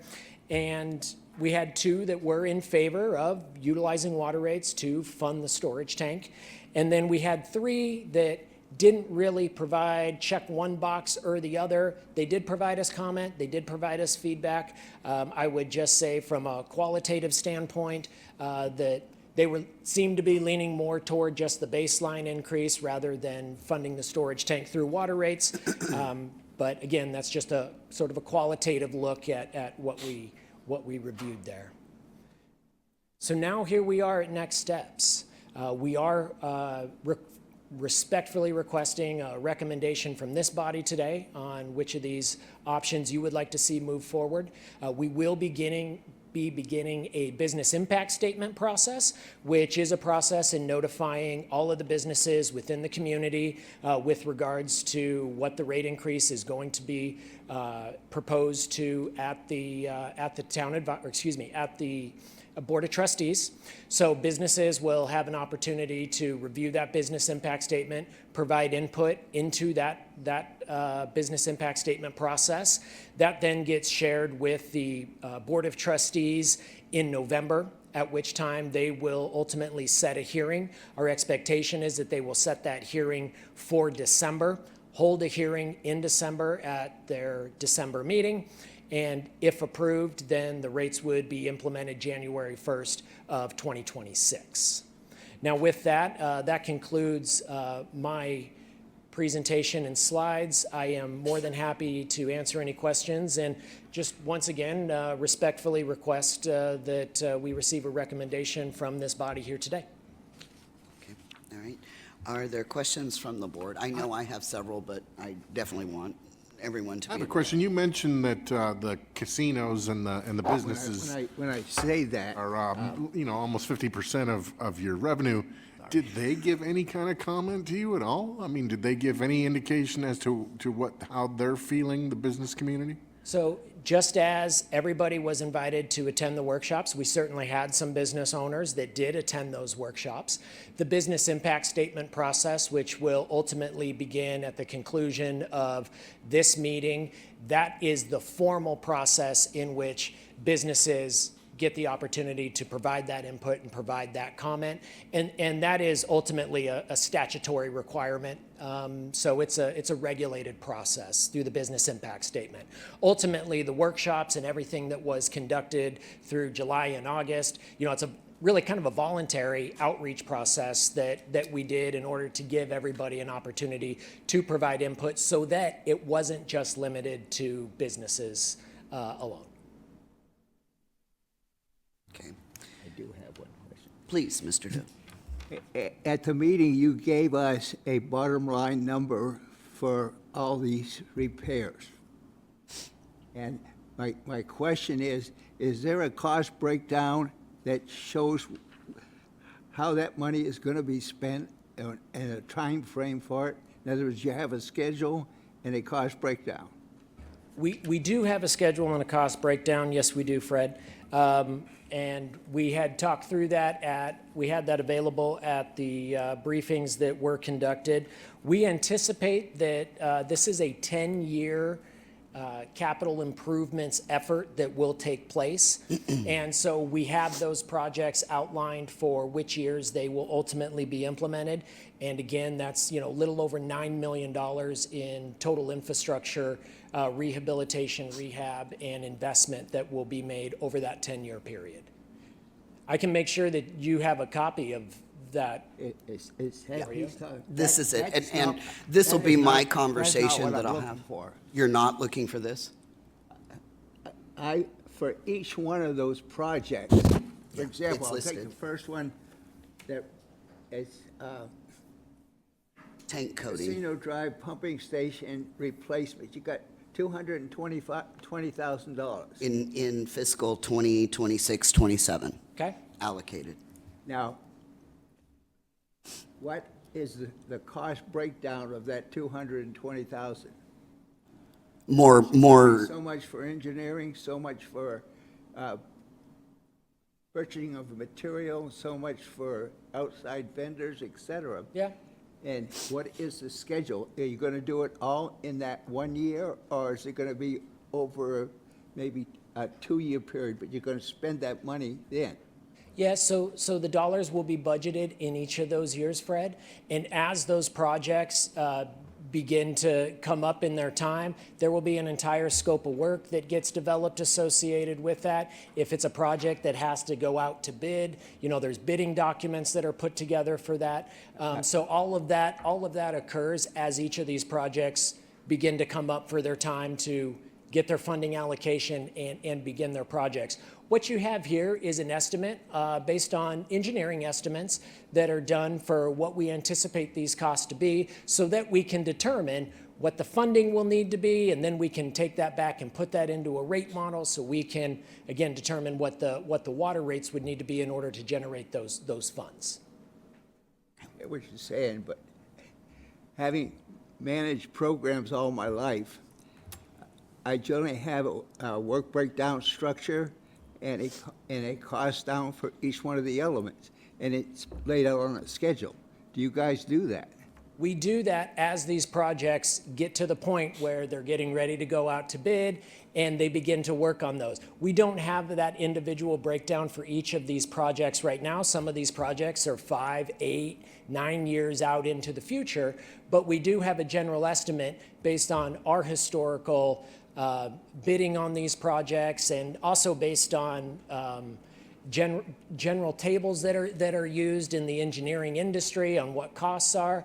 But as these projects get closer, that's when you get into the finer detail and you get the scheduling and the scope of work and that put together.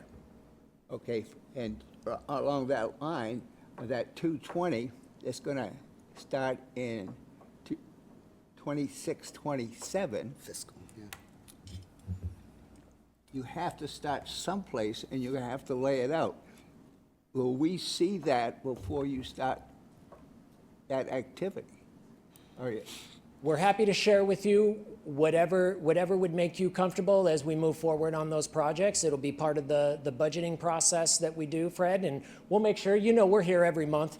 We'll make sure to give you updates on these projects as they come up and as they begin to go through the planning and then ultimately funding and implementation process. Okay. So one of the things, Bronson, in the briefing that we have, and this is just me because this is the way I function, and I believe the rest of the board does, Mr. Bex, you may not be familiar with it. I do not call. When you had our briefings, you did one by one because we're subject to open meeting law. I cannot call Fred at home and Mr. Bex and have phone conversations. Were you told this? Do you understand? And because that becomes a rolling quorum. So I totally stay away from that. But in the meeting that we had, because I'm kind of a financial nut, your numbers guy gave me this. And this is a breakdown of all of the projects that you have listed in the overview and a dollar allocation and a time frame going for the 5 years and then going all the way through to the 10 years. And this is very, very helpful. You guys did provide it in the briefings. You had PowerPoints that had these numbers. But when I'm here today, I gave this to Mr. Bex. He's not familiar with these numbers. I just gave this to Fred, and he's not necessarily familiar with these numbers. I very much am because I'm that weird kind of numbers person.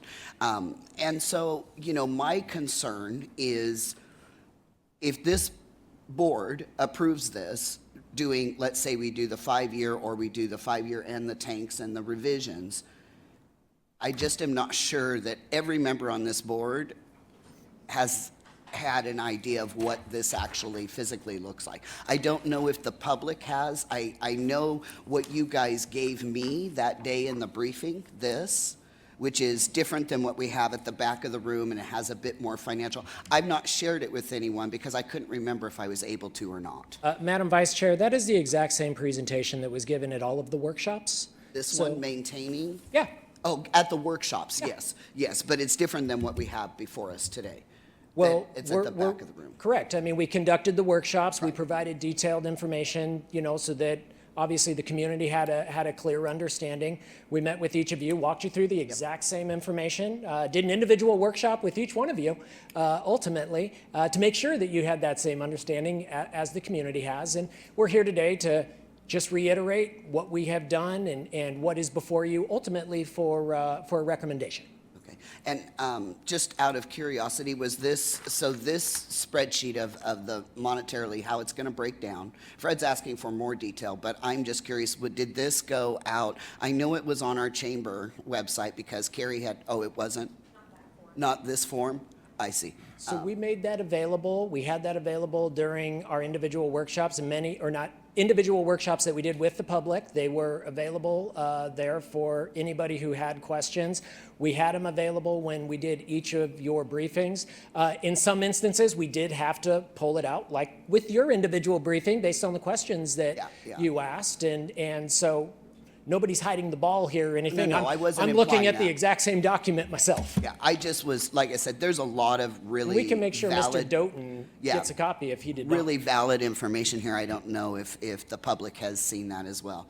And so my concern here today is just in going forward and approving, either the 5-year or the 10-year basis without really an understanding of how that's going to break down for Mr. Bex. I don't know if they're aware of that as well.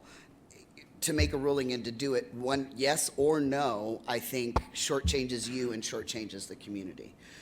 So my concern is you talked about a formal process and a statutory process, because if I'm not mistaken, you guys have already gone through the entire process. You have this fiscally notated out. So the work, the math, the numbers are done and completed in your office already. So if this rate change goes into place, it immediately goes before the BCC, and you do the business impact study, and it goes before the Board of Trustees, and then the rate change takes effect on January 1. Is that correct? That is correct, the at least as far as that timeline goes, that is correct. Okay, so what is the formal process, statutory process? What limits you there? Because what I'm curious about is if we re-agendize this to next month or November, where does that put you? Where does that put the process for this? So that these individuals have a chance to go through this and maybe have a more clear understanding of the dollar amount so that we can just make an educated decision. Is it going to be the first 5 years, or is it going to be 9 or a 10-year plan? And so I'm just asking you, what is your statutory process for that?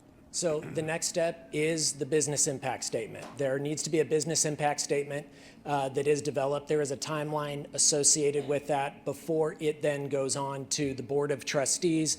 I don't know the exact timeline. I believe it's a month or 6 weeks.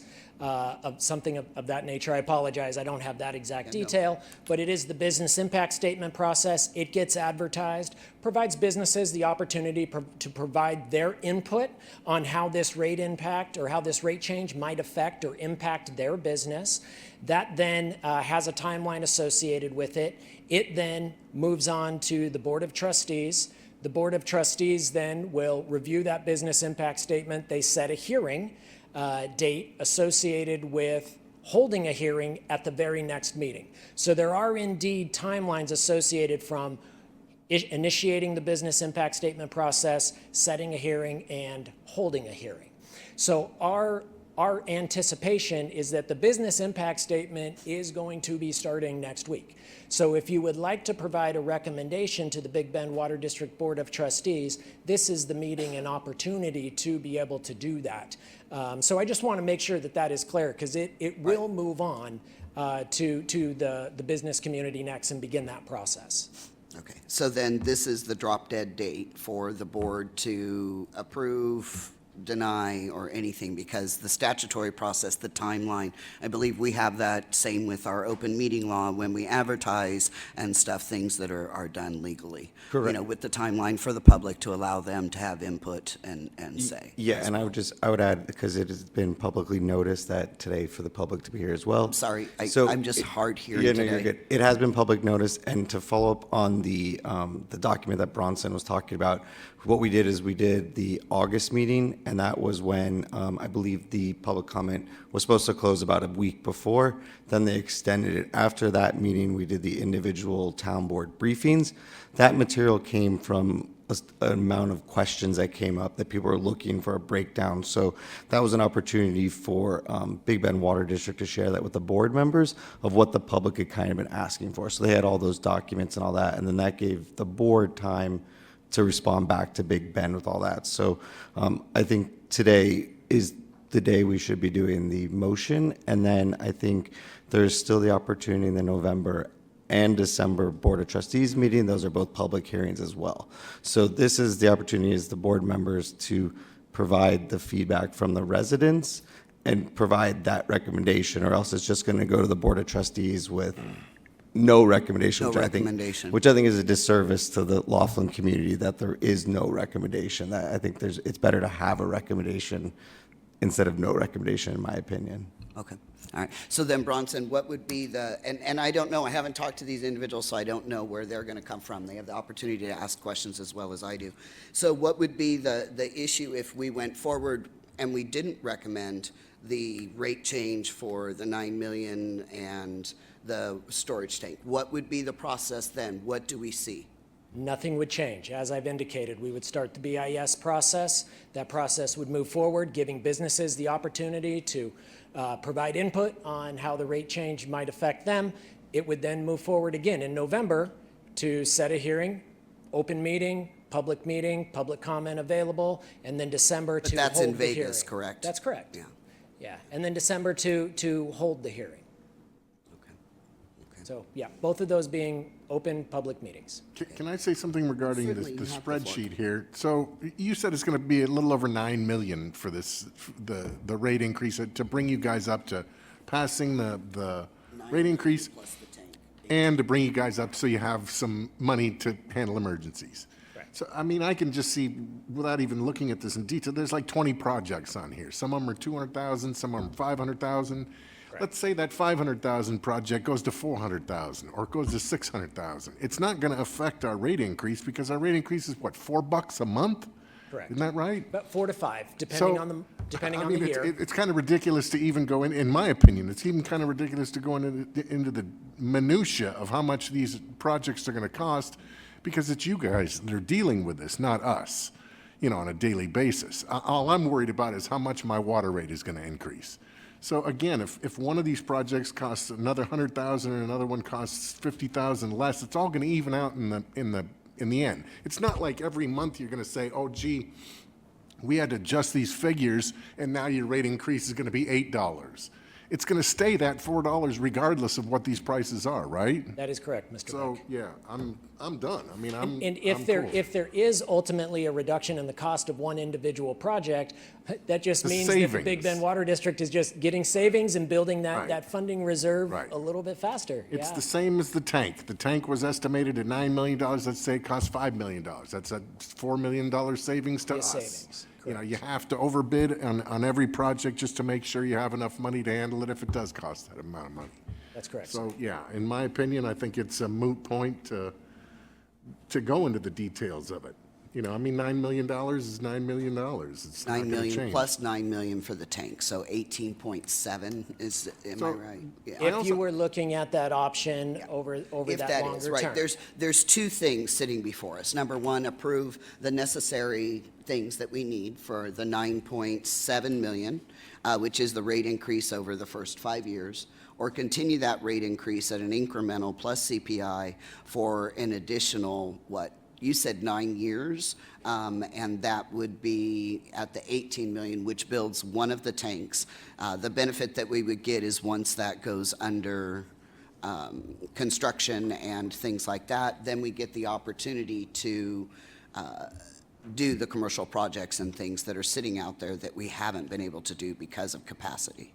And Madam Vice Chair, if I can even simplify the decision point, it is a matter of whether or not you as a board want to see a rate increase implemented over the 9-year period to fund the tank or not. Because ultimately, we need to do that baseline rate increase in order to ensure that we're keeping your water system reliable, functional. Again, a lot of this infrastructure that we've talked about here today is beginning to reach the end of its service life. If we do nothing, it's going to fail. And then we're going to have a larger cost associated with that. It's going to have greater impact to the community, may result in long-term boil water orders. I'm speculating here, but this has been what we have seen in the past. And we're trying to stave that off by staying ahead of the curve in managing your community's water assets in a responsible and reliable way so that every time you turn on the tap, we meet the demand. So, can I say another thing about the tank here? So I'm new to this board. I just got here on this first of the year. So I'm not really familiar with this Fort Mojave Development Fund. So I'm kind of asking the county here, since they're the ones that I guess manage it or know more about it, what is the actual purpose of the Fort Mojave Development Fund in regards to how we can spend that money? Can we just spend it on anything we want? Yeah, so I know I always have these notes with me. We have the Fort Mojave Development Law, which went in, which goes in that Fort Mojave Development Fund. And that's currently being done with the solar farm. I believe it's about $800,000 a year. I know that's going to go up because last month the board approved the solar farm. So that I believe will go to about $1 million a year, I think, for the next 35 years, I want to say. But in the document, the state statute, the use of the money, it says the administrator, the Fort Mojave Valley Development Law exclusively for the purpose of developing the Fort Mojave Valley and any general improvement district, special district, town or city whose territory contains all or part of the land in the Fort Mojave Valley. So I know prior to when Mr. Beck was on the board, we brought that forward about a year ago to use the Fort Mojave Development Fund as a loan to pay for the storage tank. We brought it forward a year ago and it was denied. So if a board member would like to bring that forward again, maybe we do. I definitely would like to bring that forward again. Okay. Yeah. We can Because put if the Fort Mojave Development Fund is for the infrastructure of our town, and we don't spend the money, we're not, I mean, I was at one of those meetings, and I would imagine we're all probably for the rate increase, okay? Because obviously, for we the need maintenance type infrastructure stuff. in the water. But I was there at those meetings, and I didn't get a good vibe on whether they wanted to almost double their water rate to pay for a tank that developers could possibly pay for, or the government could pay for, or a nonprofit could pay for.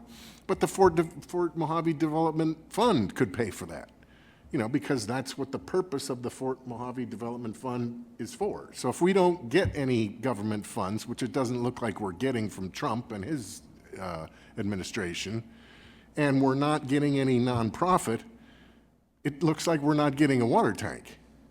So if we don't get a water tank and we don't fund it by the rate increase, we're just still sitting on our asses here, really, and not doing anything. So I would like to bring that up to see if we can borrow the money from the Fort Mojave Development Fund, pay for the tank, and then, as you said, if the new water hookups then could pay that loan back, and if we do finally get money from whoever, you know, that money could go to paying that loan back, right?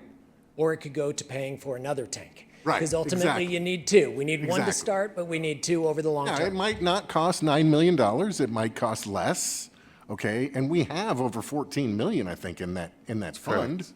You know, and plus we're getting $1 million a year. So I mean, I only had 2 semesters of calculus, but that tells me that's not a bad deal there. Sure. So I would like to bring that up in a further meeting. Okay. If that's possible. My personal opinion is we need to get this maintenance done. The Fort Mojave Fund is, the law says it's to be used for the enhancement of the facilities, upgrade, et cetera. Why don't we use that Mojave Fund to actually pay for the upgrades that we have to do and leave the people out of it? Because we got the money to do that, and it would be used, in other words, if you got a project that's going to start this year, the fund pays for that. The one that comes up next year, every year the money is building and building, because we keep getting $1 million. Who's paying for the tank, though? I'm not worried about the tank, I'm worried about the maintenance. And if the maintenance is done through the Mojave Fund, then we can go out and try to get money from the government or et cetera to build the tank. It doesn't seem like there's any money coming in from the government. And I guess from what I understand. There could be a public-private partnership for the water tank, for doing the water tank. So what now we have going here with your board is looking at using Fort Mojave Development Fund, and I don't know what the precedent is, or the legalese of it. I have a copy of it, but I don't have the Mojave Development Fund law. I have the whole legislative packets, but I don't have it here with me today. You know, as far as utilizing it, that I don't think is there a precedent of that? And what is the danger side of that precedent? So I think there's two things out there. I think today we'd have to go forward with one of the two options, because that's for the process with the Big Bend Water District. I think with what Mr. Beck was saying, if we bring it next month of an option of saying, maybe we just do the baseline here, and then next month we focus on using the Fort Mojave Development Fund to fund the tank, that could be an option as well. Hybrid variation. Something like that, yeah. But I think today, since what we've noticed is just for the two options, the baseline and the option of the storage tank, that's what we have to take action on today. However, we can bring forward the other option next month, and then that will be included, depending on how it goes, in the recommendation in November and December.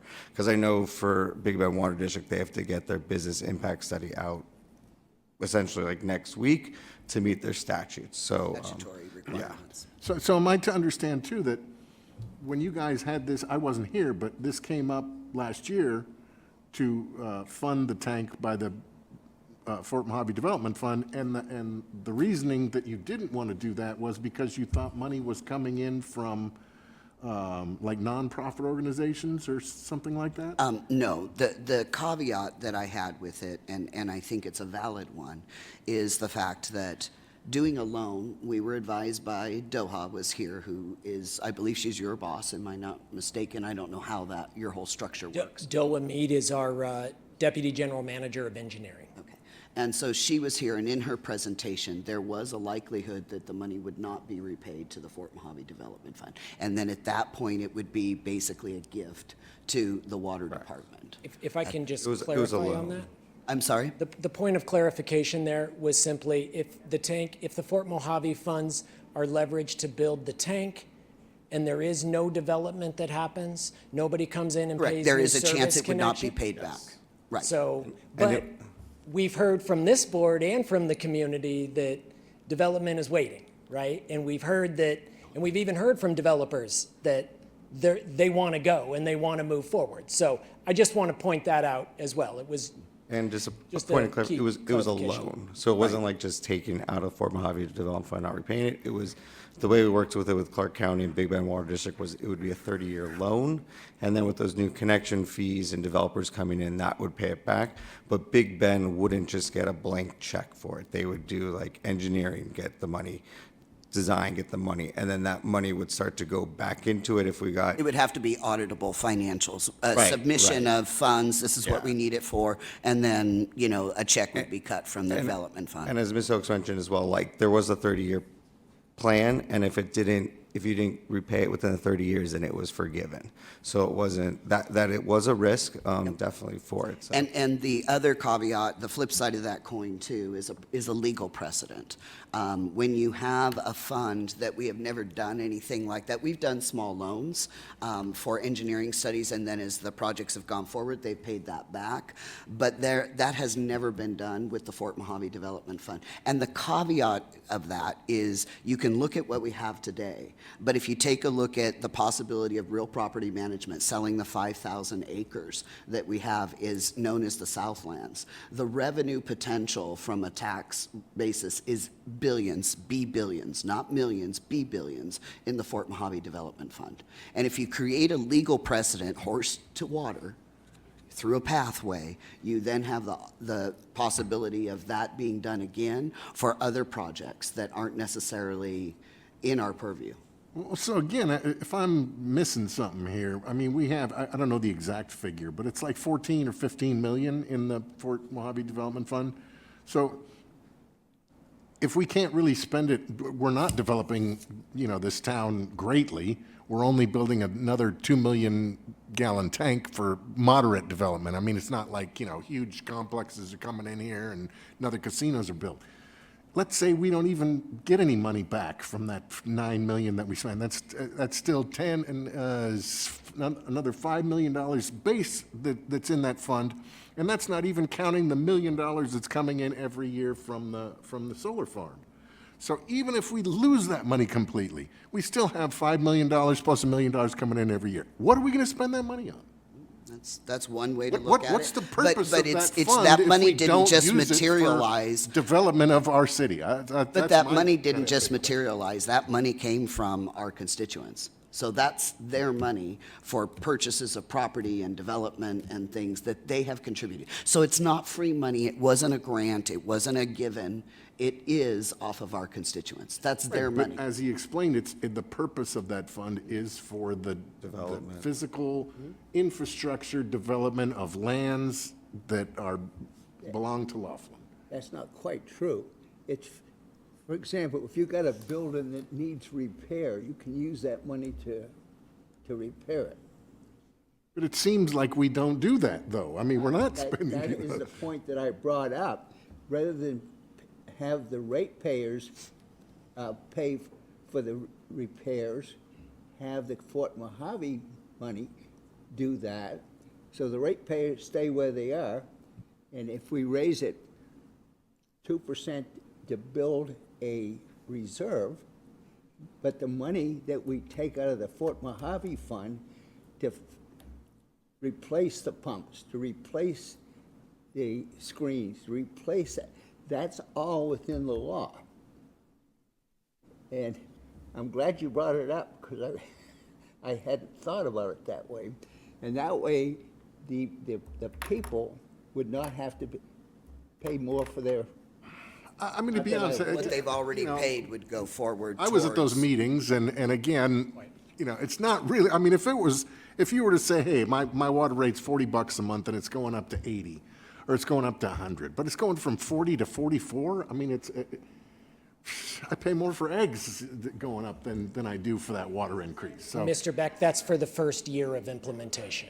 And then, So Okay, you're so then the average- second year is gonna be $6 or whatever it is, right? Yeah, it's about $4 to $5 a year that you would see on that change. Mr. Doughton, to your scenario that you have just put forward, keep in mind that under your scenario, the Big Bend Water District builds no future funding reserves. The Big Bend Water District would be You didn't- unable to pay you back didn't the hear what I ratepayers said. of the Las Vegas Valley Water District. So I just wanted to clarify that with you. What I said is use the money to do the repairs and increase the rate to build our Build your reserve. reserves. In other words, raise it $1.50, $2, I don't care, and use that money just for the reserve. It'd be dedicated for that, but use the Mojave money for the repairs. And as I said earlier, based on I asked about those numbers. The reason I'm asking about it is because I saw what happened on the emergency well. We had 1.13 million. We got basically a grant for another million. So we had 2.13. We spent 168.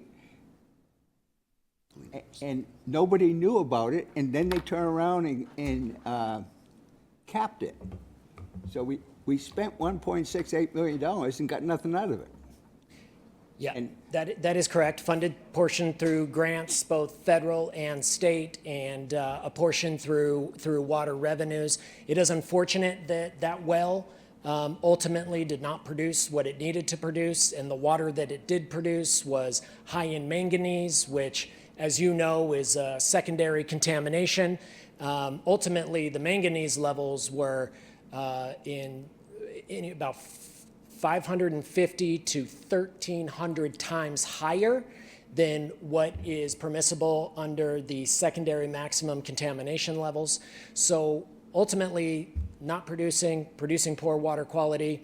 It wasn't a viable well. It is extremely unfortunate that it wasn't a viable well. This is why we have, at least within the federal grant that we have put forth for the 2 new tanks, included an emergency well there in that federal fund. Bronson, I could accept that, but nobody in this frickin' town knew that that well was capped. You asked for $1.13 million to do it. You spent 1.68, and then you capped it. And I never heard about it until I asked a question because I was going through the NACs. And that disturbs me. And I apologize that you didn't have that awareness. You don't have to apologize. It's your management that has to apologize. Fred, we're here every single month. I accept responsibility for the fact that you didn't get that update in your monthly town advisory board meetings. I think I can count on one hand the number of times that we have missed providing an update to this board. So because of that consistency, I accept that responsibility for not sharing that with you, Fred, and it is me who apologize to you on behalf of Big Bend Water District and the Las Vegas Valley Water District. So, and just for the sake of, you know, the time frame that we have here today, if we have more questions of Bronson, but then I want to open it up to the public. Whenever our public stays here with us, we know that there's some things that they may want to say, you know, and have some input that can also help us to understand where the public's coming from. So if you have another question of Bronson, and then please stay, because you may be able to answer their questions if we can't. So, okay. And then we'll limit them to 3 minutes just to. I'm sorry, we're okay, gonna- reiterate that. Okay, do we want to take a short break and then reconvene, and anyone that wants to speak at that point? Yeah, we've been here for sitting for about 2 hours, so. Okay, so I'm going to go ahead and call a short recess, and we'll reconvene in 10 minutes or at 40 minutes after the hour. And anyone that wants to speak, please stay. Ladies and gentlemen, if you go ahead and take your seat, we'll go ahead and reconvene this meeting. I know I needed a little break there for a minute, but we'll go ahead and reconvene. Where we left off was I was getting ready to open this to the general public for comment. Part of our open meetings is that the general public is welcome to make a statement in support or bring up anything that they would have about this agenda item. And so if anyone will make their way, do we need to turn the microphone on, or is it off? Make your way to the podium, state your name and address for the record. Please spell your name for our secretary. And we do limit these typically to 3 minutes. So if you'll go ahead, Carrie. Carrie Larson, Laughlin Chamber of Commerce. I just have a few questions for the Water District. First off, they have talked about how the rate increase will begin getting us into a reserve status, so we have some reserve funds on hand. So I'm hoping that they can tell us what their reserve projections are for the end of fiscal year 2030 and then the end of fiscal year 2034. So the first one, 2030, would be the 5-year plan. The second one would be the 9-year plan. I'd also love to know, they mentioned earlier that there was an increase to the base service rate. So what do they plan the base service rate to be? And what would the per gallon rate be for each of those? I am of the opinion personally that, how do I say this? I think that it's important that we all share the pain of what is a necessary rate increase. We are seeing this across the board in multiple states, but we need to be sharing the pain evenly. We have an extraordinary number of vacant homes here, whether that is because they are second or third homes, or they've been generationally inherited and sit empty. And that is kind of dragging down our revenue because they're not running water like a normal household. So it sounds to me like potentially the bulk of the pain would be served on the people who actually live here, whereas if we had more people in those houses, it would be spread more evenly. So I am hoping to get that information, and I may have some other questions later. Okay. Bronson, do you have numerics on those or our finances?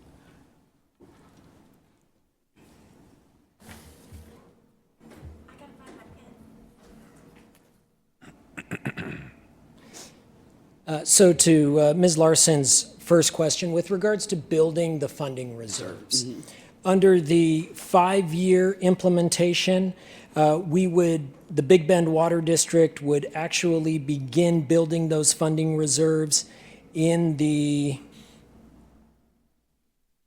We don't even build those funding reserves by the end of the 5-year implementation.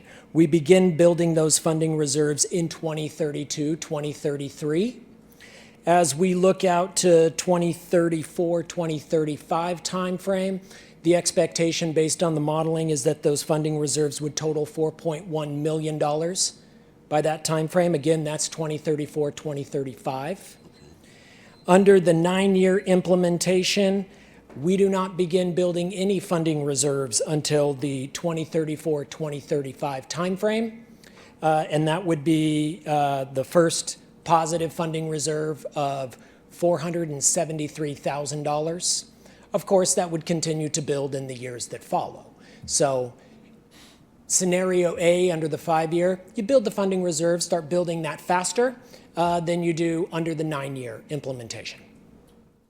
To her question with regards to the daily service fee, under the 5-year implementation, the current monthly service fee is about $12.20 right now on average.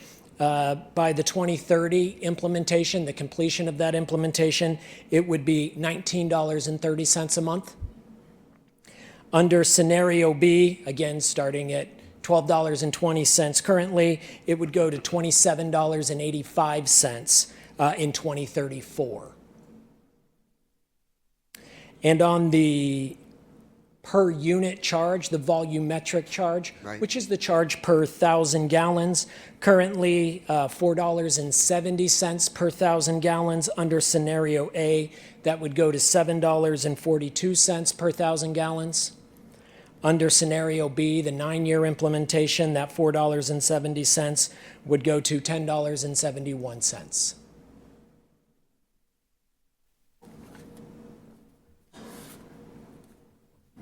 Thank you. Interesting.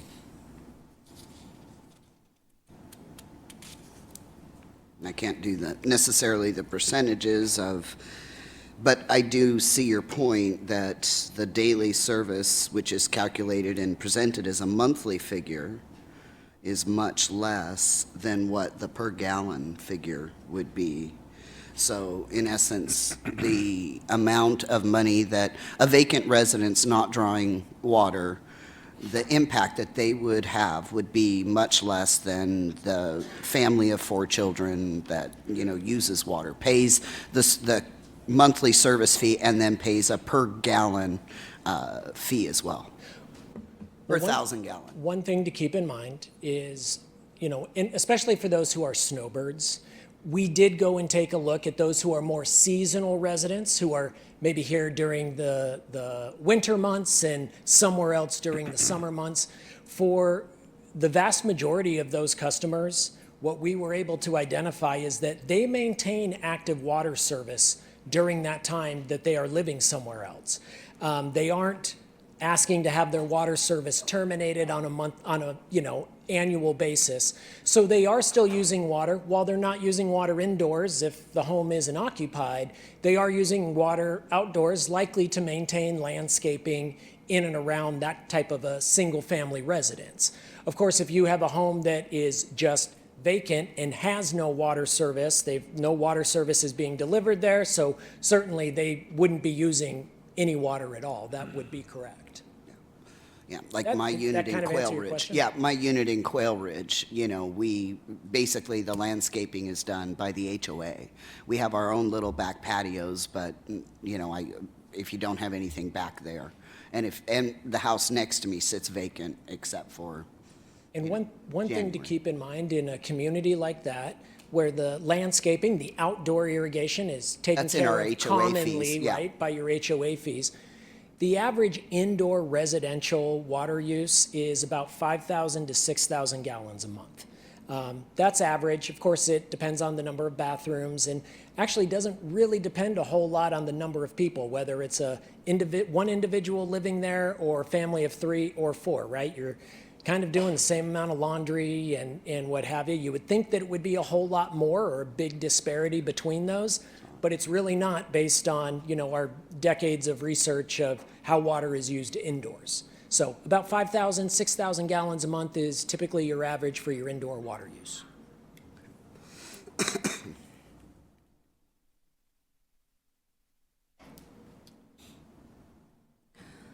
These next are just a couple of comments. I did receive some information from Bronson that I appreciate him sending over. One of my questions to him was, what was the rated pumping capacity of our water district as a whole as it was engineered and built?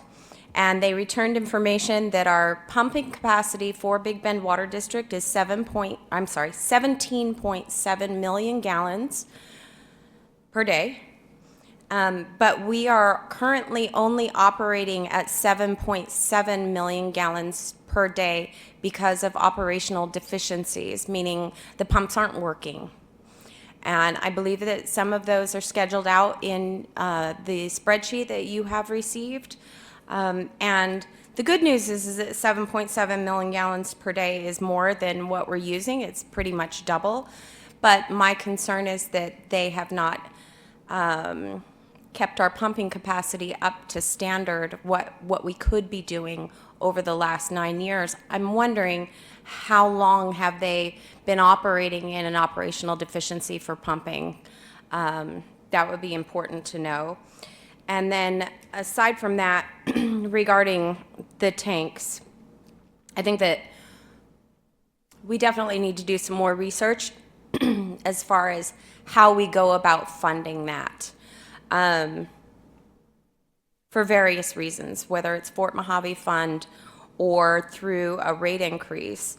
You know, our town has paid for where we live today. And at some point, it's going to be time for us to pay it forward for the people that come to live after us. We are seeing a population decrease in our community. You can see it through the sanitation district numbers. They're down. People aren't in town as much as they were, both by physical being here as a resident and by tourism. And the reality is that if our town is going to have the basic services that everybody really wants, you know, I'd like to be able to go to the mechanic in Laughlin. You can't. I'd like to be able to go to the car wash there. Well, unless they come to you, you can't. There are tons and tons of retail and service businesses that we need, but in order to get there, we must grow. We're not pulling our weight with water rates. We're not pulling our weight with county taxes. We have to grow our way out of this. And as we stand right now, because the water district has put out public comments that we are in a deficit and that it may cause a safety issue, now we have insurance issues with development of the parcels that we can develop. You cannot go and sign off on a loan to build a home and get insurance knowing that potentially they may not be able to put out the fire. Now you have a fire and you're in deep doo-doo and the insurance company goes after you and pays nothing. So right now nothing can be built regardless of the fact of whether or not they have a water commitment letter, because you would never as a business owner put yourself in that sort of a liability position. So we must resolve this immediately. How that's going to happen, I think that there are things in the works, but I also think that we need some more accountability and more specific numbers, which we're getting. But I just wish it was all presented at one time like we were grown-up adults instead of piecemealed out independently person to person. That is all. Thank you. Thank you. Mr. I'm sorry, if I may, because Ms. Larson did ask a couple of questions there. She is correct that the finished pumping capacity coming out of the treatment facility is 17.7 million gallons a day. Right now, we are able to actually move out about 7.7 million gallons a day. The reason for that is that 2 of the 4 finished pumps are 2 of the 4 finished pumps that are on the list for refurbishment that we are here today asking for and hoping to get a recommendation for on this rate increase. Those 2 pumps are scheduled to be replaced as per the outline here that has been provided in 2025 and 2026. So those are high priority that would be able to address that. Those 2 pumps at this point have needed that refurbishment and have not been pumping for about 10 months. So it hasn't been an extended period of time. Second thing I just want to point out, the need for the tank and what we have been talking about, being careful in not increasing water demands from new connections to this system, is so we don't end up in a safety issue. Right now, the existing tanks are sufficient to be able to meet this community's water needs and be able to provide fire protection for this community. That is not in question. If we add more demand to this system, that demand takes up more capacity in what is already a maxed out capacity of storage, which could then potentially take away from the amount of water held in reserve in the event of a fire. So I want to make that clarification. This community right now, in your current water system, it's meeting the needs of the community. It's here and able to protect, not only meet your water demands, but meet your fire protection demands. But if we increase the demands on this system, we need to increase the storage so we don't end up in a situation from a fire protection capacity issue. Thank you. Okay. Anyone else for public comment? Do you mind real quick? Sure, go ahead. It is impossible to be in a storage deficit and not be in a storage deficit. We are either 4 million gallons in deficit for water storage needs, or we are not. As they calculate it now, we should have 10 million gallons of water for storage to safely operate our community. We have 6. There is a 4 million gallon deficit. Yes, our system does provide enough water, but the semantics are still the same. You cannot be in a deficit and not be in a deficit. So in order to resolve that, we probably need some sort of a letter from the Big Bend Water District explaining that we are not in a deficit, that we are functioning according to NAC code as an existing water district and don't have an issue. But in that case, then what is our real storage need? Because if we can function with our storage facilities that we have now at 6 million gallons, there's a different calculation that comes into play. There are other factors that equal out how much storage you actually need to have. So are we operating as an existing system, or are we operating as a new water system, in which case we would have to meet the NAC code?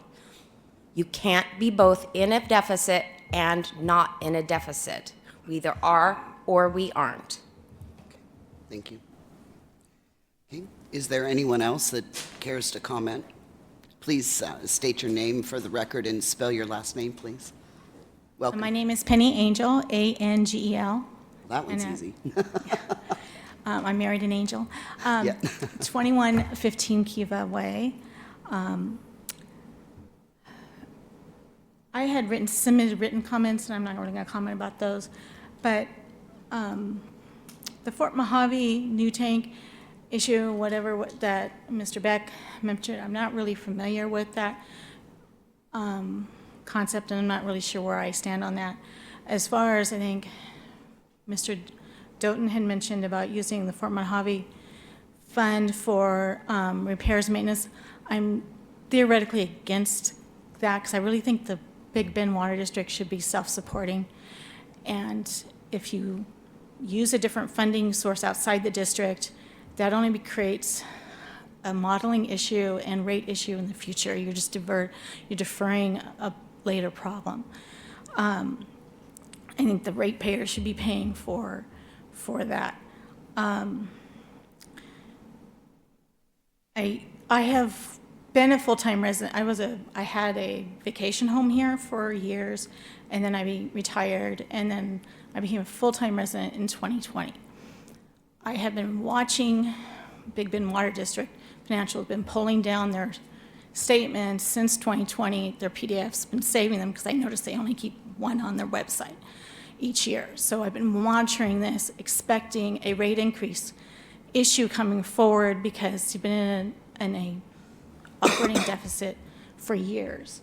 And so this shouldn't be a surprise to anybody. Now that we've dug our hole, we need to, that we're ourselves in a hole, we kind of need to get ourselves out of it. And so a rate increase is going to need to go forward. My perception and understanding is a lot of the costs in a water district do not follow CPI. It's actually higher than CPI. Labor is an example of that. With interest rates potentially going down, your pension contributions are going to go up, which is going to be higher than CPI. Medical premiums, even though if you have a cap on your Section 125 plan for your employees, they're not going to eat the entire medical premiums on that. That's going to be higher than CPI. And so I think you're going to keep your labor costs to CPI for the future is very hopeful and not realistic. I also have an understanding that we take water out at the river or level, and we have to pump it or get it uphill to the residents. And it costs a lot, takes a lot of electricity to move water uphill. I'll try to wrap it up real quick. So electric costs don't follow CPI. They're generally been higher than CPI. So even though we have a very great structure and we've had CPI for years, and that's great, but that doesn't keep us even with what's actually happening. We're going to still fall behind, and even you're still going to have rate adjustments periodically to kind of realign those revenues with our needs. And that's something I don't think I really hear a lot talking about from the district, that their costs don't follow CPI, even though our water rates have been set at CPI. So there's already an expectation gap there that we've kind of created. And so I just wanted to just lay that out there, that rate increases shouldn't be unexpected with the environment that they've been operating in. As far as how much and when we're going to get to building reserves and whatnot, it's obviously sometime in the future. And a rate increase is kind of the first step in that process. Should it be 7.1%? I don't know. But higher than CPI, I do agree with. So that's my comments. Thank you, and I'll go ahead and add, in Mr. Doughton's proposal, what he was mentioning, because I missed it the first time, and then he reiterated, and then I understood. So he was talking about using money from the Fort Mojave Development Fund for the maintenance and things that need to be done, and doing the rate increase so that we have larger cash flows and revenue building, because you're correct. There's a difference between CPI and you know, that's what, at 2% roughly, you know, and costs going up 10 or 12. So that already gives you a 10% deficit from the get-go, you know, at the starting line. And so what Mr. Doughton was proposing was to, you know, do the rate increase regardless for the first 5 years, and then consider going, using Fort Mojave Development funds for the maintenance stuff that's needed. And we do understand that is not a modeling thing to go forward in using that, but we are in a hole at this point. And if we want Laughlin to grow, which the majority of the people in this room, we live and die by what happens in this community. And so we do want it to grow. And it's just finding what is the solution to that. How does that happen? Okay, please. Dennis Hunter, HUNTER, 3225 Rio Vista Drive. Just a brief statement. I agree with Mrs. Larson and Mrs. Angel. My wife and I have been living in this community for about 6 years now. We really love this community. We're raising our granddaughter here. We plan to build a house here someday. I just want to make a statement. I've been doing a little research and talking to the community and hearing a lot of input about the situation. I wasn't here when we got the other money, and I understand there's been some discrepancies and maybe not some good reporting, and you sound like you're doing that now and doing a good job. I just want to make the comment that we really need these tanks, and we're going to get a rate increase either way. So, and if I heard this correctly, even with the second rate increase, it'll start the building of the tank. The casinos are going to pay the majority of that. So I just don't want to lose out on them funding the majority of our tanks because we choose the first rate increase, but I understand the concerns. And if we do approve the second increase, I would really like to encourage the water company, you know, the more specific and the more itemizing of numbers that you can give us, the better. You know, that'll make the board happier. But, yeah, I mean, if we can do that going forward, I mean, and if we do get this money, I want the best darn water system, you know, in the country. And, I mean, but we really need it. I mean, we do. So, I mean, I really would like to see this town grow. And that's just a comment, so. Thank you, Mr. Hunter. Anyone else for public comment? Renee, please.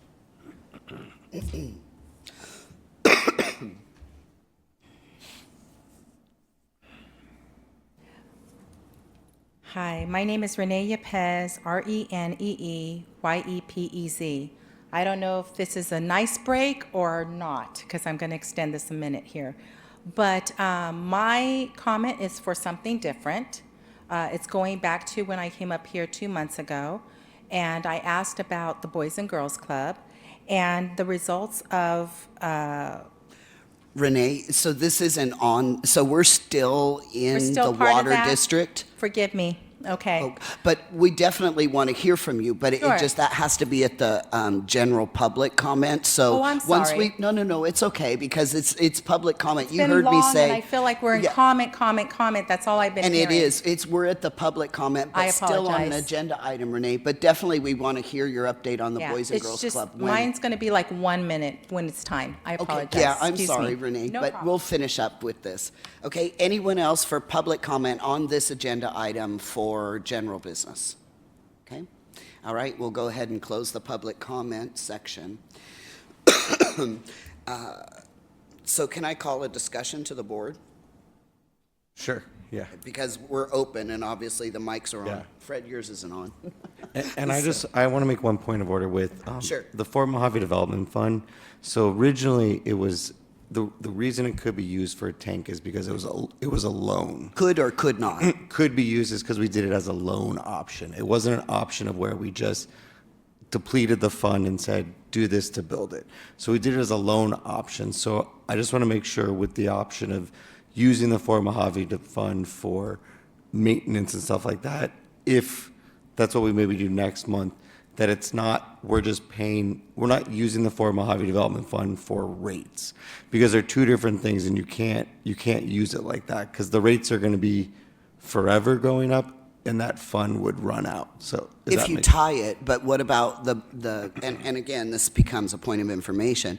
If you tie it, what if it becomes doing the rate increase earmarked towards these, however, looking at the Fort Mojave Development Fund for the maintenance type issues and the pump and this, and then using the rate increase to grow revenue surplus, and then, doing that for a 5-year period of time, and then going and taking a look at the other alternatives that we have for the water tanks still. So just to make sure I'm understanding, so you're saying you would be, the idea of doing the baseline increase for 5 years. Or to take care of this 5-year thing, Yep. but to And then also after 5 years, devolve, look at Fort other Mojave. funding. Mr. Doughton he's re-agendized the Fort Mojave Development Fund. Okay. And he would like to consider using the Fort Mojave Development Fund I'm just trying to put this all Yes. together so that we get movement for the water district, and then we get to be able to take another shot at Yes. other options for us. So to move this forward, what I'm looking at is we approve the rate based upon the 5-year plan that we have here. Yes. And then we consider, if it's dealing with the Clark County Attorney, Mr. Doughton's proposal of using Fort Mojave Development Funds for some of this maintenance type issues that are part of the system that benefit the residents of the community. And if that comes in, then the money for the rate increase builds the cash reserves. It still gives us the option to look at other possibilities for the tanks. Yes. And then at the end of the 5-year time frame, they have what they need plus a substantial cash flow, because they were talking, it leads to 675,000, which is not much I mean, that's not much in cash reserves. But if we manage to take 6 million from Fort Mojave to do those, but what you're saying is it may not be able to be done because it might need to be a loan?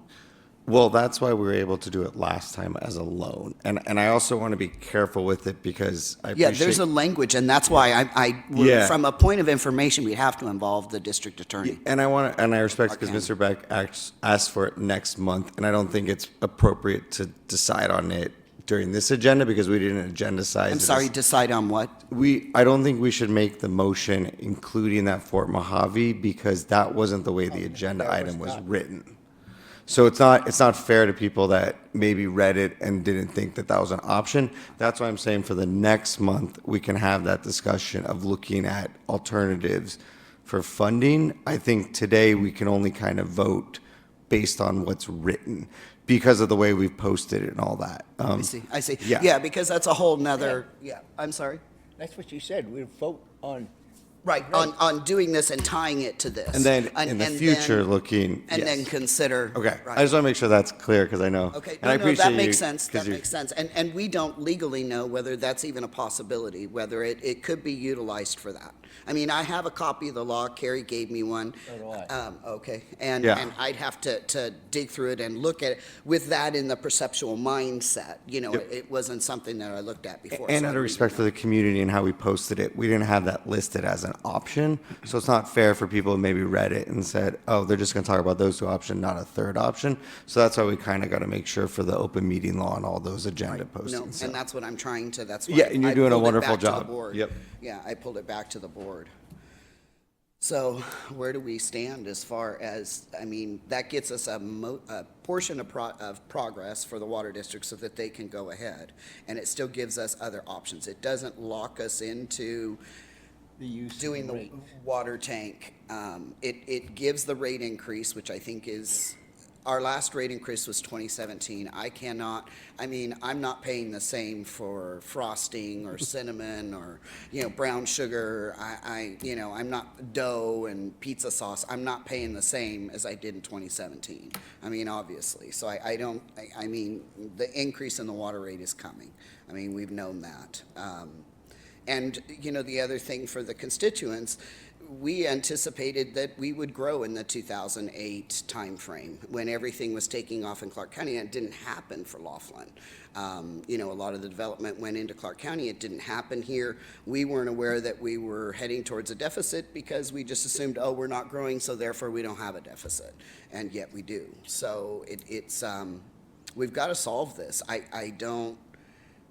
It pains me to put it back on the ratepayers because it just absolutely does.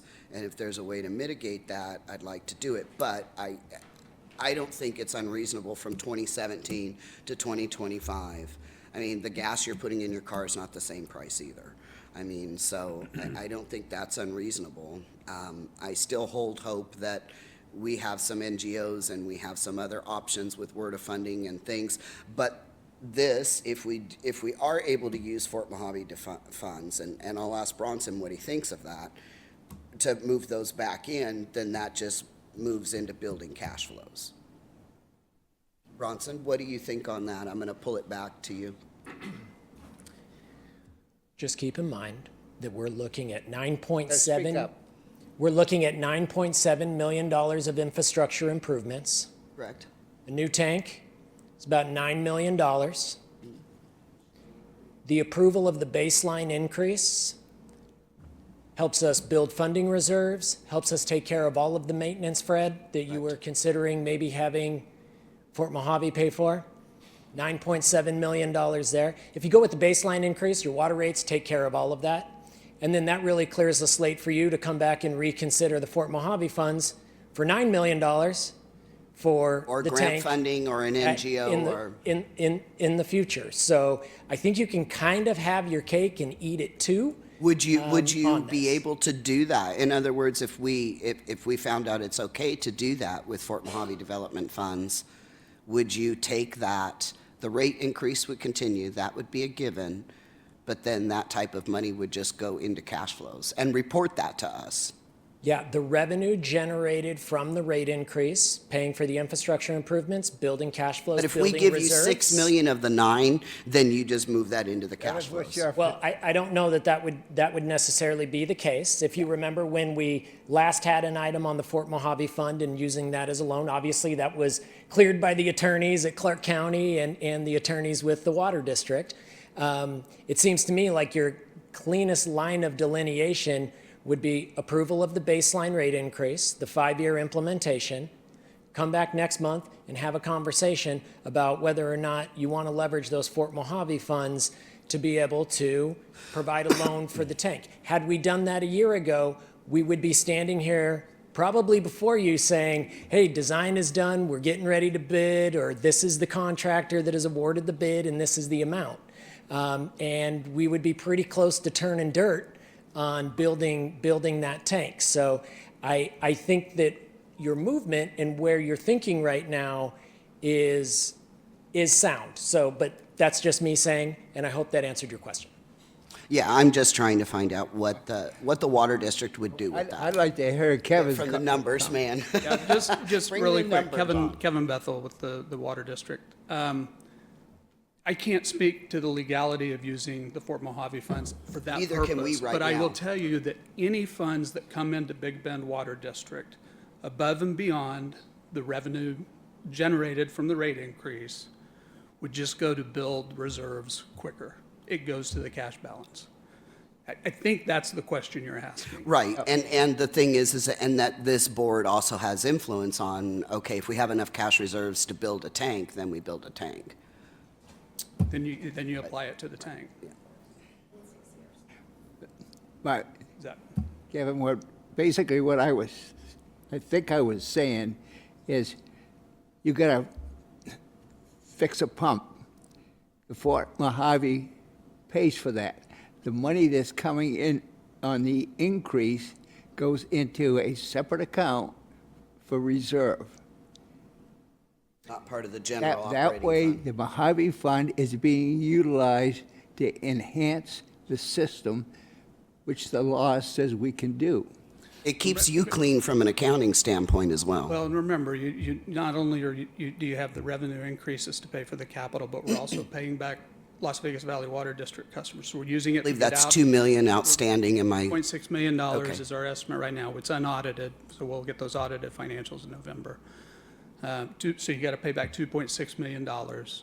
And then any funds that, if you directed, or the county board, Big Bend Water District Board told us to apply for funds for these normal maintenance or capital items, apply to Fort Mojave, apply for a grant, apply anywhere.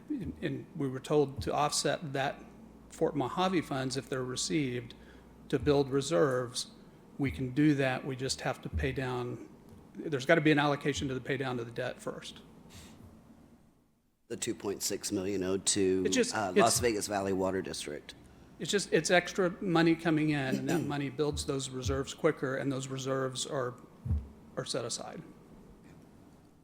No, we ain't smart enough to answer that question today. No, we're not smart enough to answer it yet. We just don't know the Fort Mojave development law with this perceptual mindset to be able to discern. Okay, so do we think in, We make a motion, we have a Keith. motion? Okay, all right. Fred, do you want to try and encapsulate it? I'd like to make a motion. Sure. I move that we fund the maintenance upgrade. For the 5-year. Option 1, and look at possibility of using Mojave funds, for paying for part of the maintenance. And creating accelerated reserves? Yeah. Okay. All right. That's not the first, I mean, the only issue was the rate increase. I don't think that's part of it, is it? No. The issue originally, as the motion is written, is A, fund essential system improvements over a 5-year period, or B, fund essential system improvements and a new storage tank over a 9-year period. So it's option A or option B. Fred's making the motion that we approve option A, that we do the 5-year, we do the 5-year funding, and that we also look at what we could utilize for Fort Mojave development funding for it in a way to build accelerated cash reserves. And we're not ruling on B. You've agendized B, basically, to come back before this Okay, board so we don't have as to a vote portion on of the B. No, because he's making the motion that we approve A and that we twist it a little bit and look at Fort Mojave development funds for that. And the B section, which was doing A plus another 4 years, we're not ruling on that, but you've agendized doing the Fort Mojave Development Fund back before this board in our next meeting. Does that make sense? So we're covering it, we're just splitting it in 2 different ways, so he has progress, so he can move forward. Yeah, I'm totally for the first option. Okay, so we have our motion. Yeah. Any more discussion?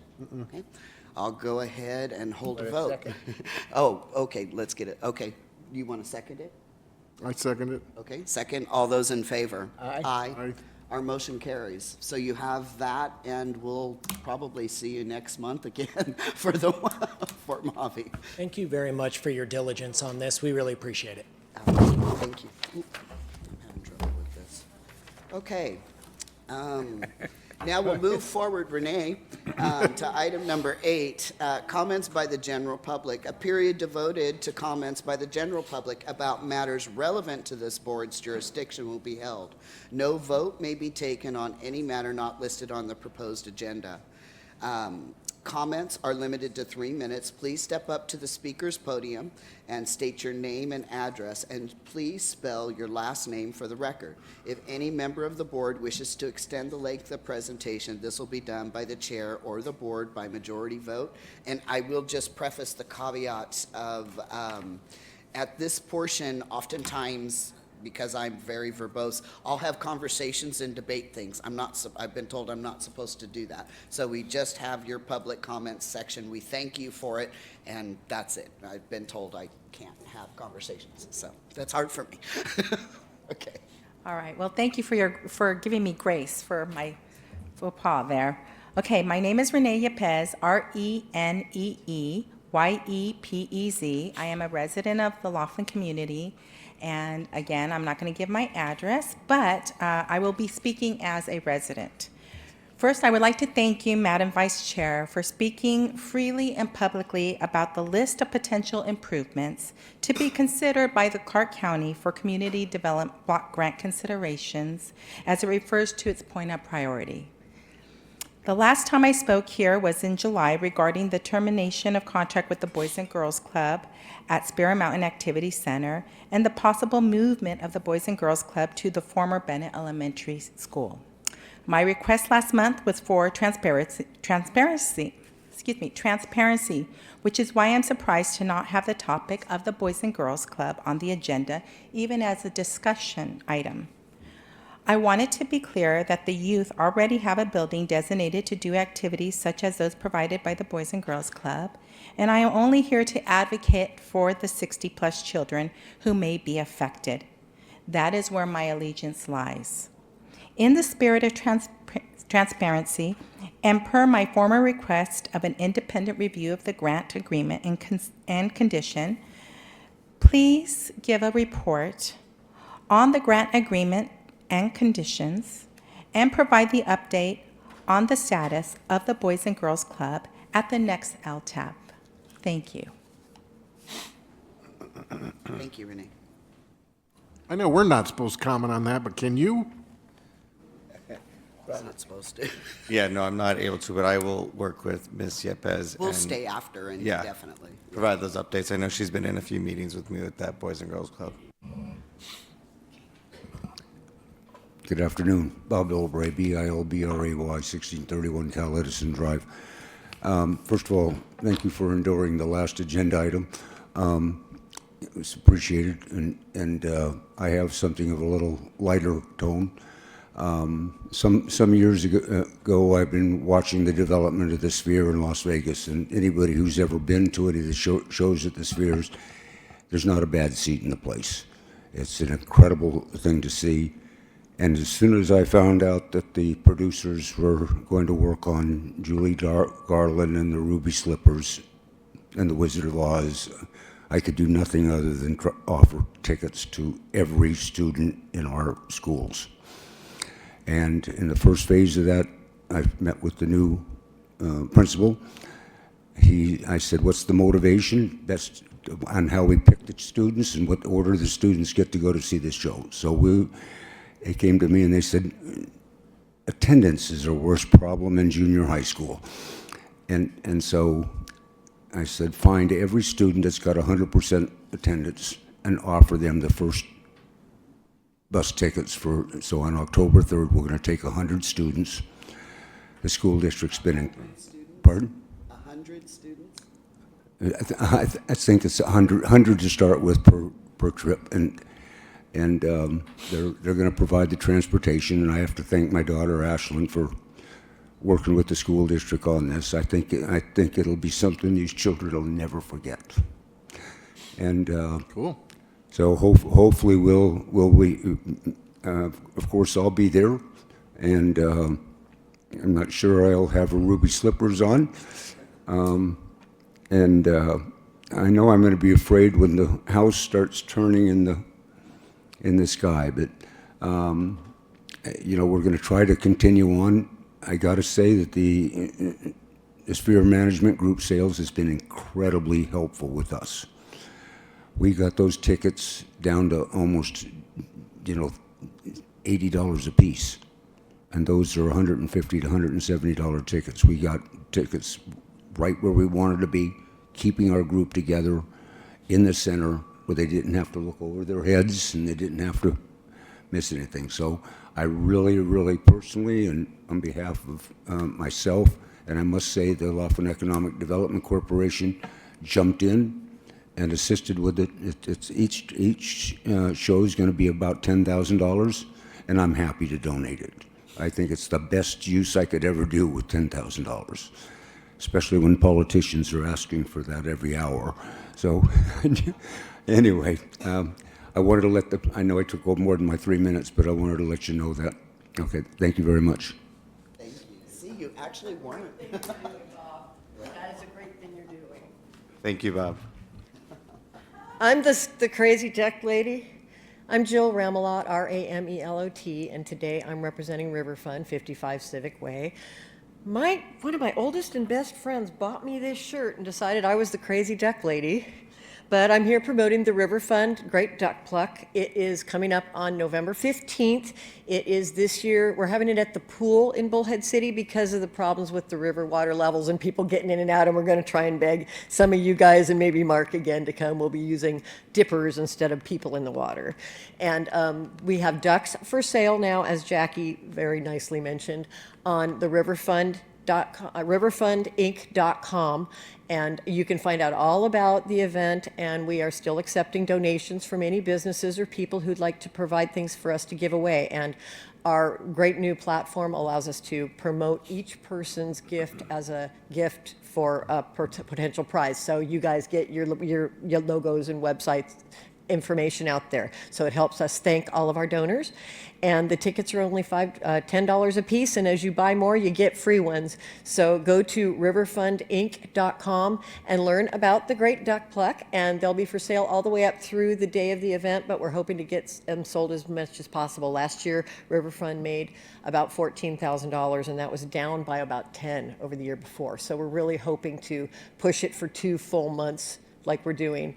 And so Mike gave me his hat and this shirt, and I'm here on his behalf. And so thank you so much for accepting my weirdness. Thanks, Jill. Anyone else for public comment? Go ahead and make the announcement. Yep, our next meeting date is October 13th. No, 14th. It's the 14th, okay, I was confused. All right, so October 14th, no problem, typo. Not a big deal. And I'll go ahead and entertain a motion to adjourn. So move. I have a motion. All those in favor? Aye. already been asking for a second. We're adjourned. But I'm going to stay and do my